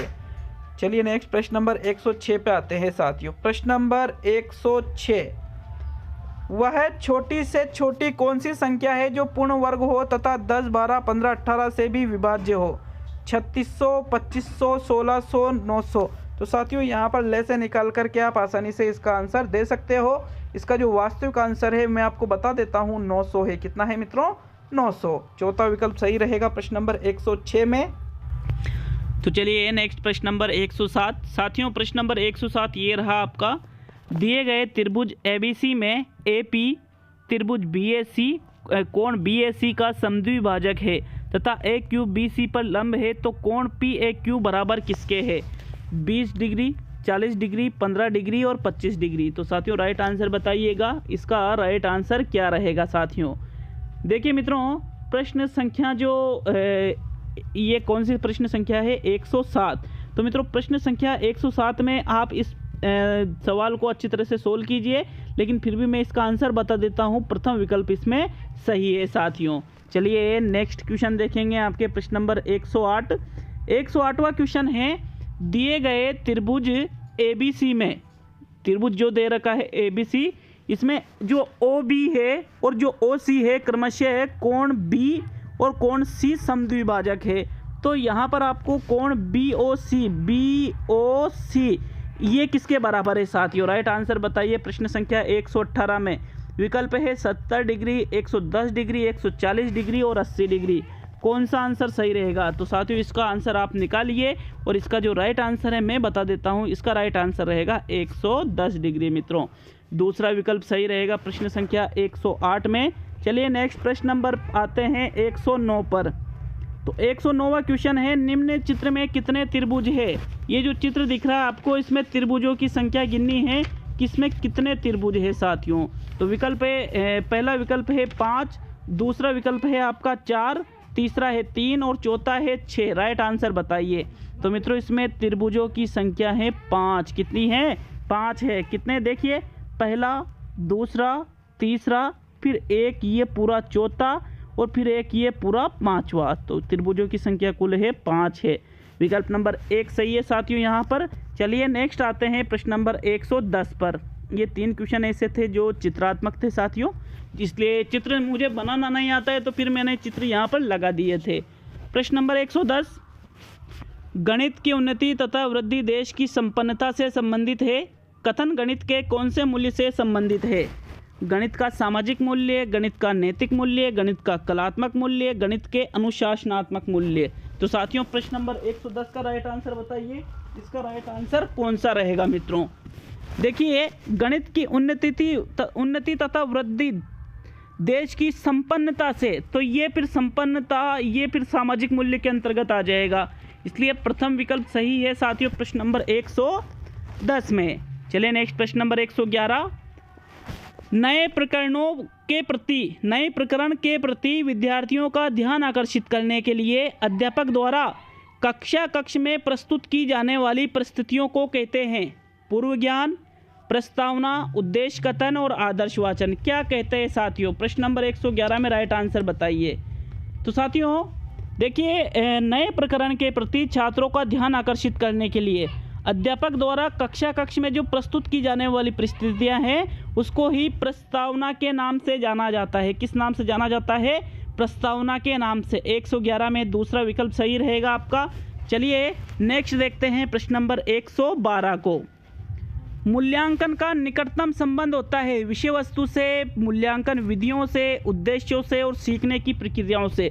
तो मूल्यांकन का सबसे निकटतम संबंध उद्देश्यों से होता है, क्योंकि उद्देश्यों की प्राप्ति किस स्तर तक हुई है यही तो मूल्यांकन में देखा जाता है साथियों। इसलिए विकल्प नंबर 3 सही रहेगा प्रश्न नंबर 112 में। चलिए नेक्स्ट प्रश्न नंबर 113 पे आते हैं साथियों। प्रश्न नंबर 113, सर्वाधिक प्रभावशाली शिक्षण सामग्री है अप्रक्षेपित, प्रत्यक्ष अनुभव, प्रक्षेपित और इनमें से कोई नहीं। तो सबसे ज़्यादा प्रभावशाली शिक्षण सामग्री प्रक्षेपित न होकर प्रत्यक्ष अनुभव रहेगी, क्योंकि प्रत्यक्ष अनुभव जिस चीज़ का आप करोगे तो वो कई दिनों तक आप भूल नहीं पाओगे मित्रों। दूसरा विकल्प सही रहेगा, सर्वाधिक इंद्रियां इसी में सक्रिय रहती है प्रत्यक्ष अनुभव में। चलिए नेक्स्ट प्रश्न नंबर 114 पे आते हैं। वस्तुनिष्ठ परीक्षण की सर्वाधिक महत्वपूर्ण विशेषता है विश्वसनीयता, वैधता, वस्तुनिष्ठता और सभी। तो जो वस्तुनिष्ठ परीक्षण होते हैं उनमें वो विश्वसनीय भी होते हैं, वो वैध भी होते हैं, वो वस्तुनिष्ठ भी होते हैं, मतलब उपयुक्त सभी। आपका चौथा विकल्प सही आंसर है प्रश्न नंबर 114 में। चलिए नेक्स्ट प्रश्न नंबर 115, गणित विज्ञान है किसका? स्थान का, शिक्षा का, गणनाओं का और मानव जीवन का। तो मित्रों गणित को आपकी फर्स्ट चॉइस रहेगी, गणनाओं का विज्ञान कहते हैं और साथ में इसका फर्स्ट आंसर स्थान का भी माना जाता है। तो यहाँ पर तीसरा विकल्प बिल्कुल सही है और साथ में पहला विकल्प भी सही रहेगा प्रश्न नंबर 115 में। चलिए नेक्स्ट प्रश्न नंबर 116 पे आते हैं साथियों। गणित सभी विज्ञानों का द्वार एवं कुंजी है, यह शब्द किसने कहे हैं? रोजर बेकन ने, हैमिल्टन ने, प्लेटो ने और रसेल ने। तो द्वार और कुंजी, द्वार कुंजी के संबंध में जो परिभाषा है वो रोजर बेकन की है। द्वार कुंजी शब्द याद रख लीजिएगा इसमें, ताकि एग्जाम में अगर ये प्रश्न पूछा जाए कि गणित सभी विज्ञानों का द्वार एवं द्वार एवं कुंजी है तो आपका आंसर रोजर बेकन ही होगा मित्रों। चलिए नेक्स्ट प्रश्न नंबर 117, गणित की जिस विधि में हम प्राय सूत्र तथा नियमों की सहायता लेते हैं, संश्लेषण विधि, विश्लेषण विधि, आगमन विधि, निगमन विधि। तो सूत्रों तथा नियमों की सहायता हम सब लेते हैं निगमन विधि में, और आगमन में तो ये स्थापित किए जाते हैं साथियों। चौथा विकल्प सही रहेगा प्रश्न नंबर 117 में। चलिए नेक्स्ट प्रश्न नंबर 118 पे आते हैं। सामान्य से विशिष्ट का सिद्धांत निम्न में से किसमें प्रयोग होता है? आगमन विधि में, निगमन विधि में, संश्लेषण विधि में, विश्लेषण विधि में। तो साथियों विशिष्ट से सामान्य की ओर तो आगमन में और सामान्य से विशिष्ट की ओर निगमन में। मतलब यहाँ आपका जो दूसरा विकल्प है वो ही सही आंसर रहेगा साथियों, ये भी निगमन ही सही है। चलिए नेक्स्ट प्रश्न नंबर 119, प्राथमिक स्तर पर गणित का महत्व है सांस्कृतिक, मानसिक, व्यवहारिक और आध्यात्मिक। तो प्राथमिक स्तर पर गणित का कौन सा महत्व होता है साथियों? प्रश्न नंबर 119 में राइट आंसर। साथियों प्रश्न नंबर 119 में व्यवहारिक महत्व भी होता है और मानसिक, दोनों ही बिल्कुल सही आंसर है। रीट का क्वेश्चन है आया हुआ, तो दूसरा और तीसरा दोनों विकल्प सही है प्रश्न नंबर 119 में। अब गणित का अंतिम क्वेश्चन है गणित का, इसके बाद पर्यावरण के 30 क्वेश्चन है साथियों। छात्र गणितीय गणना में गति प्राप्त कर सकते हैं चर्चा या वाद विवाद द्वारा, मौखिक कार्य द्वारा, लिखित कार्य द्वारा और अभ्यास द्वारा। तो गति प्राप्त करना है आपको, प्रश्न नंबर 120 में राइट आंसर बताइए साथियों। तो गति प्राप्त अगर आपको करना है गणितीय गणना में तो इसके लिए आपको अभ्यास करना होगा। क्या करना होगा? अभ्यास। अभ्यास से ही साथियों जो मुश्किल से मुश्किल कार्य है वो भी हम बड़ी आसानी से कर सकते हैं। तो चौथा विकल्प सही रहेगा 120 में। तो चलिए 4 पार्ट आपके पूरे हो चुके हैं। साइकोलॉजी के 30 क्वेश्चन आप कर चुके हो, आप हिंदी के 30 क्वेश्चन कर चुके हो, आप संस्कृत के 30 क्वेश्चन कर चुके हो, आप गणित के 30 क्वेश्चन कर चुके हो। अब आपके 30 क्वेश्चन और बच रहे हैं पर्यावरण के। टाइम देख लीजिए कितना टाइम हुआ साथियों। मैंने कहा था कि 2 घंटे किसी भी हालत में नहीं लगने दूंगा और साथ में बताऊंगा भी है, समझाऊंगा भी है। तो चलिए पर्यावरण की तरफ बढ़ते हैं। पर्यावरण में भाग 5 और अंतिम भाग है ये मेगा टेस्ट का, ये अंतिम भाग है। इसके बाद में आपके मेगा टेस्ट पूरा हो जाएगा। कमेंट करके बताइए कि 100 कौन कौन कूदा, 100 प्लस किस किस के हुए, हमें कमेंट करके जरूर बताएं साथियों। तो प्रश्न नंबर 121 है, लेक किलर कहा जाता है ग्लोबल वार्मिंग को, ओजोन श्रेय को, अम्ल वर्षा को और कार्बन डाइऑक्साइड की मात्रा में वृद्धि को। तो लेक किलर किसे कहेंगे साथियों? देखिए मित्रों, लेक किलर कहते हैं अम्ल वर्षा को। किसको कहते हैं? जो एसिड जो रेन होती है, अम्ल वर्षा जो होती है, इसको ही लेक किलर कहा जाता है। ये साथियों बहुत ही ज़्यादा प्रदूषित कर देती है धरती को। तीसरा विकल्प सही जो है वो बिल्कुल सही है प्रश्न नंबर 121 में। चलिए नेक्स्ट आते हैं प्रश्न नंबर 122 पर। आप इसकी पीडीएफ कहाँ से लोगे? एक तो टेलीग्राम चैनल है स्टडी विद पीएन लोधा, वहाँ से आपको पीडीएफ और आंसर की दोनों मिलेगी। एक है डिस्क्रिप्शन बॉक्स इस वीडियो के नीचे ही जस्ट, तो वहाँ से भी आपको जो पीडीएफ है और जो आंसर की है दोनों मिल जाएगी। चलिए नेक्स्ट प्रश्न नंबर 122। ऊनी वस्त्र का रेशा होता है प्रोटीन युक्त व कठोर, वसा युक्त व कठोर, ये कठोर है, प्रोटीन युक्त व कोमल और वसा युक्त व कोमल। तो साथियों जो ऊनी वस्त्र है पहली चीज़ तो वो कठोर, पहली चीज़ तो ये है साथियों कि वो कठोर नहीं होते हैं, बल्कि वो होते हैं कोमल, तो प्रोटीन युक्त और कोमल होते हैं वो। तो तीसरा विकल्प सही रहेगा प्रश्न नंबर 122 में। चलिए नेक्स्ट प्रश्न नंबर 123 पे आते हैं मित्रों। देखिए 123वां क्वेश्चन, कौन सा युग्म संगत है? पुष्कर मेला, कार्तिक पूर्णिमा, केला देवी का मेला, चित्र कृष्णाष्टमी, गणेश मेला भाद्रपद शुक्ला चतुर्थी और महावीर जी का मेला कार्तिक पूर्णिमा। तो साथियों ये 133वां नहीं है, सॉरी 123वां क्वेश्चन है। 123वें क्वेश्चन में आपका चौथा विकल्प सही है। ये जो महावीर जी का मेला है ये कार्तिक पूर्णिमा को बराता है, चौथा विकल्प सही रहेगा। चलिए नेक्स्ट प्रश्न नंबर 134 पाते। इस प्रश्न पर मुझे डाउट है, कमेंट करके जाए साथियों, इसका देखना पड़ेगा दोबारा, कमेंट करके जाए अगर अच्छी तरह से क्लियर हो 133वें में कौन सा आंसर सही है। प्रश्न मुझे यूँ है कि कौन सा युग्म असंगत है, ऐसा मुझे याद था लेकिन यहाँ थोड़ा उल्टा हो गया, तो इस प्रश्न पर भी बोनस दिया जा सकता है, लेकिन फिर भी आप कमेंट करके जाए कि कौन सा आंसर सही रहेगा, संशोधन कर सकते हैं। तो अभी 2 ही प्रश्न ऐसे आए हैं जिनमें मिस्टेक हुई है, बाकी माध्यमिक शिक्षा बोर्ड 10 से 15 प्रश्न में मिस्टेक करता है, हमारे यहाँ सिर्फ 2 में हुई है, और होना स्वाभाविक सी भी है साथियों, क्योंकि नहीं है ये शब्द टाइपिंग में छूट जाते हैं कई बार। प्रश्न नंबर 124 है, प्रकाश गमन करता है सदैव सरल या सीधी रेखा में, वक्र रेखा में, जिगजैग रेखा में और वृत्ताकार में। तो मित्रों प्रकाश हमेशा सीधी या सरल रेखा में ही गमन करता है, जैसे ही टेढ़ी मेढ़ी चीज़ें होगी तो प्रकाश उसमें नहीं जाएगा। 124 में प्रथम विकल्प सही है साथियों। चलिए नेक्स्ट प्रश्न नंबर 125। भारत के बायोडाइवर्सिटी हॉट स्पॉट होते हैं पश्चिमी घाट, पूर्वी Himalaya, Indo Burma biodiversity hot spot और उपयुक्त सभी। तो देखिए भारत में जो बायोडाइवर्सिटी हॉट स्पॉट है ये सभी जगह हैं, तीनों जगह, तो इसलिए उपयुक्त सभी वाला 125 में सही है, चौथा विकल्प। चलिए नेक्स्ट प्रश्न नंबर 126। पर्यावरण अध्ययन में आगमन विधि किस शिक्षण सूत्र का पालन करती है? अज्ञात से ज्ञात की ओर, नियम से उदाहरण की ओर, विशिष्ट से सामान्य की ओर, सभी। तो देखिए आगमन विधि की बात करें तो ये उदाहरण से नियम की ओर आती है, ज्ञात से अज्ञात की ओर आती है, लेकिन ये उल्टा हो रहा है तो फिर ये गलत हो गया। तो इसका राइट आंसर है विशिष्ट से सामान्य की ओर, विकल्प नंबर 3 सही रहेगा प्रश्न नंबर 126 में। चलिए नेक्स्ट प्रश्न नंबर 127। दैनिक पाठ योजना का अंश नहीं है प्रस्तुतिकरण, प्रस्तावना, उद्देश्य कथन और गृह कार्य। तो कौन सा दैनिक पाठ योजना का अंश नहीं है साथियों? राइट आंसर बताइए 127 में। देखिए दैनिक पाठ योजना में प्रस्तुतिकरण भी होता है, प्रस्तावना भी होती है, उद्देश्य कथन भी होता है, लेकिन गृह कार्य नहीं होता है। गृह कार्य और मूल्यांकन दोनों ही नहीं होते हैं। चौथा विकल्प आपका सही है प्रश्न नंबर 127 में। चलिए नेक्स्ट आते हैं प्रश्न नंबर 128 पर। प्राथमिक स्तर पर छात्रों को पर्यावरण की शिक्षा देनी चाहिए व्याख्यान विधि द्वारा, खेल विधि द्वारा, खोज विधि द्वारा और कोई नहीं। तो आप व्याख्यान तो बिल्कुल हटा ही दो, खोज भी क्या करेंगे प्राथमिक पर, खेल विधि के द्वारा बच्चों को पर्यावरण की शिक्षा देनी चाहिए साथियों। विकल्प नंबर 2 सही है प्रश्न नंबर 128 में। चलिए नेक्स्ट आते हैं प्रश्न नंबर 129 पर। प्रक्षेपित सामग्री नहीं है जादुई लालटेन, OHP, चलचित्र और ग्राफ। तो ग्राफ प्रक्षेपित नहीं है, अप्रक्षेपी है। बाकी जादुई लालटेन, चलचित्र, OHP तीनों ही प्रक्षेपित है साथियों। तो विकल्प नंबर 4 सही है प्रश्न नंबर 129 में। नेक्स्ट प्रश्न नंबर 130।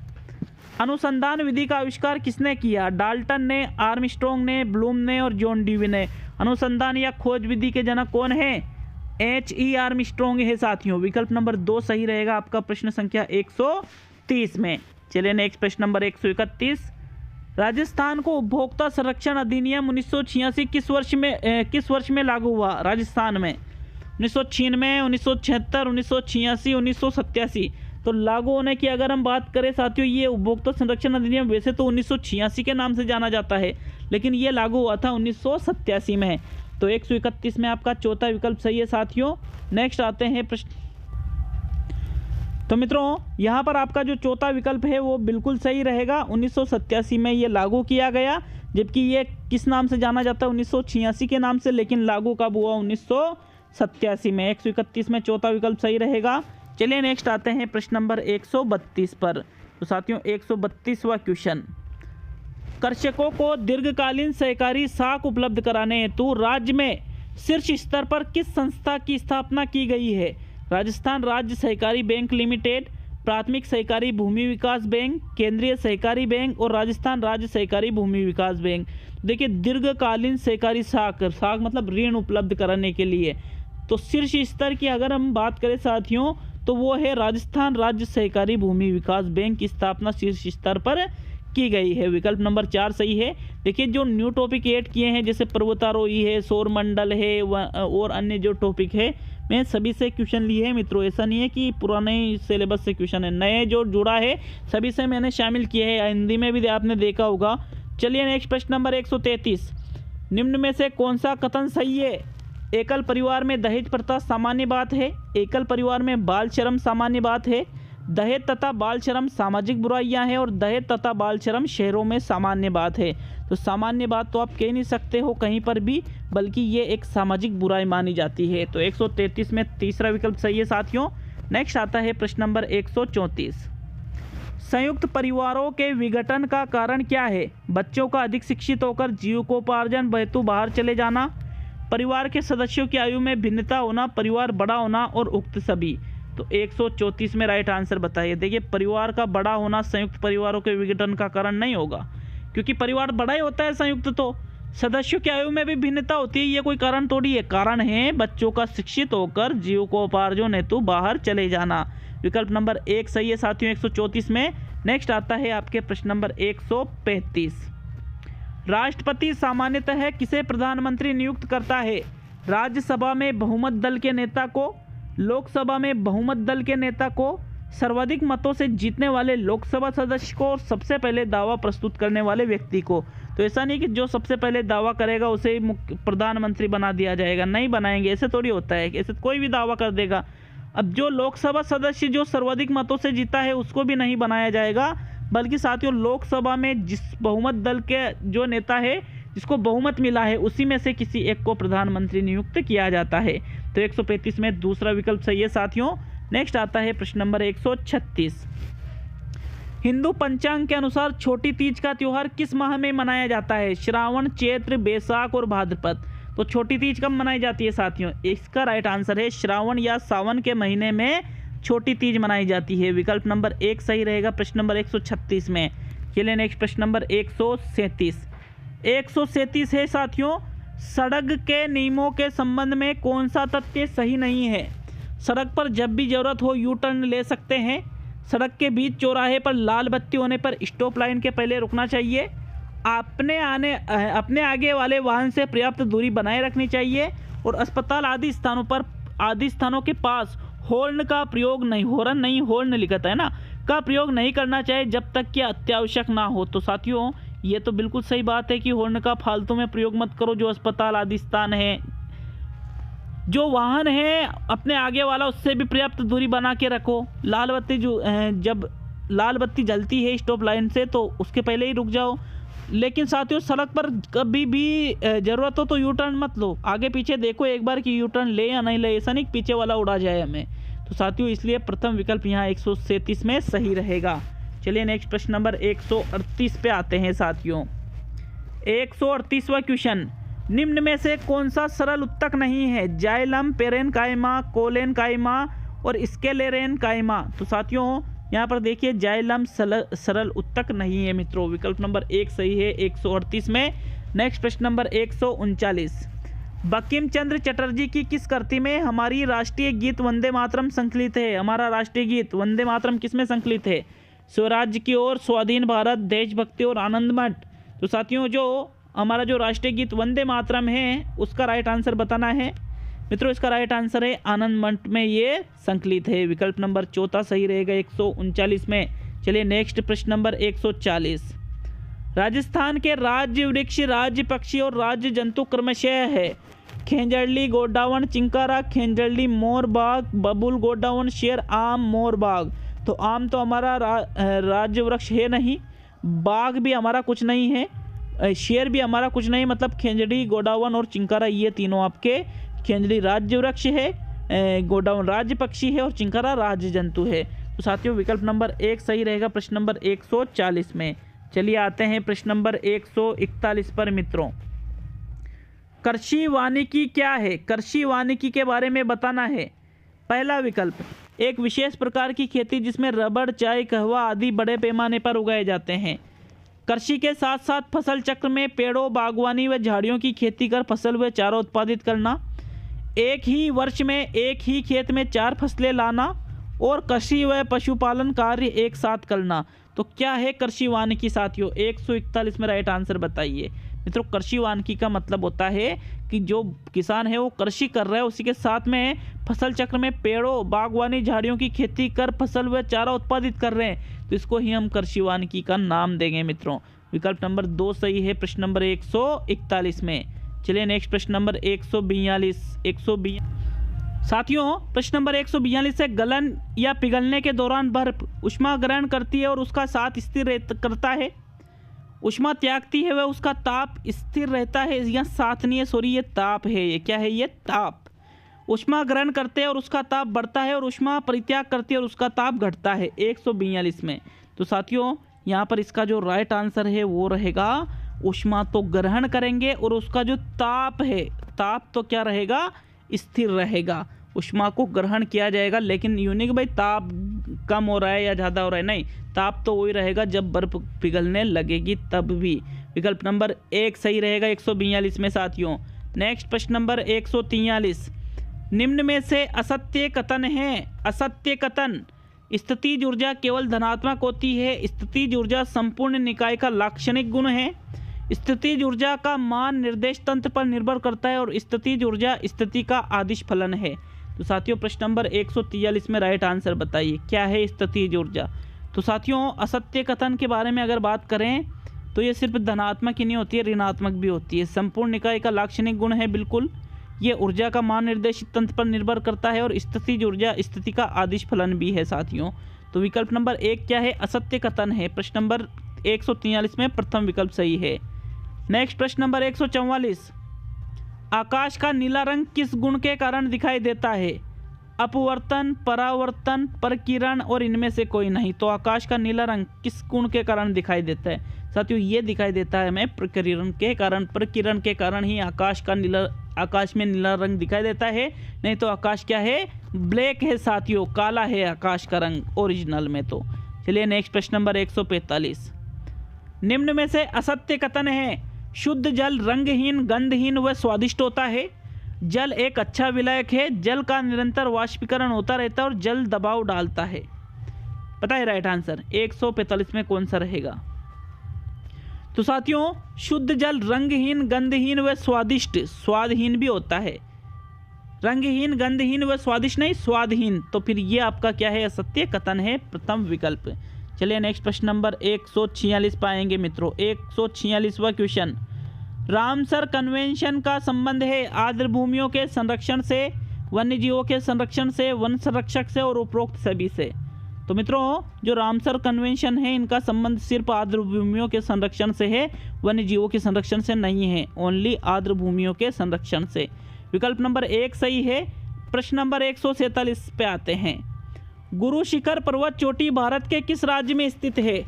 MP, राजस्थान, UP और जम्मू कश्मीर। तो साथियों गुरु शिखर सभी को पता होगा राजस्थान में है। कहाँ पर है? राजस्थान में है साथियों। दूसरा विकल्प सही रहेगा प्रश्न नंबर 147 में।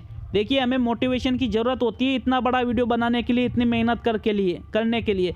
मोटिवेशन कब मिलेगा? जब वीडियो को ज़्यादा से ज़्यादा आप शेयर करोगे तब हमें मोटिवेशन मिलेगा।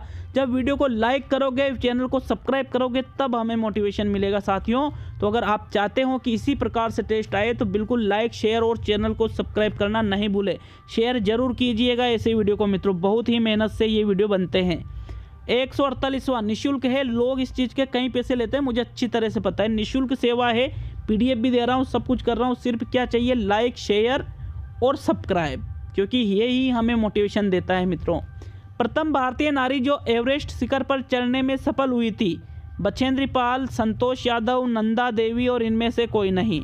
तो साथियों, प्रथम भारतीय नारी सबसे पहले माउंट एवरेस्ट पर बछेंद्री पाल चढ़ी थी और उसके बाद चढ़ी थी सेकंड नंबर पे संतोष यादव। तो पहले नंबर पे पूछा है तो बछेंद्री पाल सही रहेगा।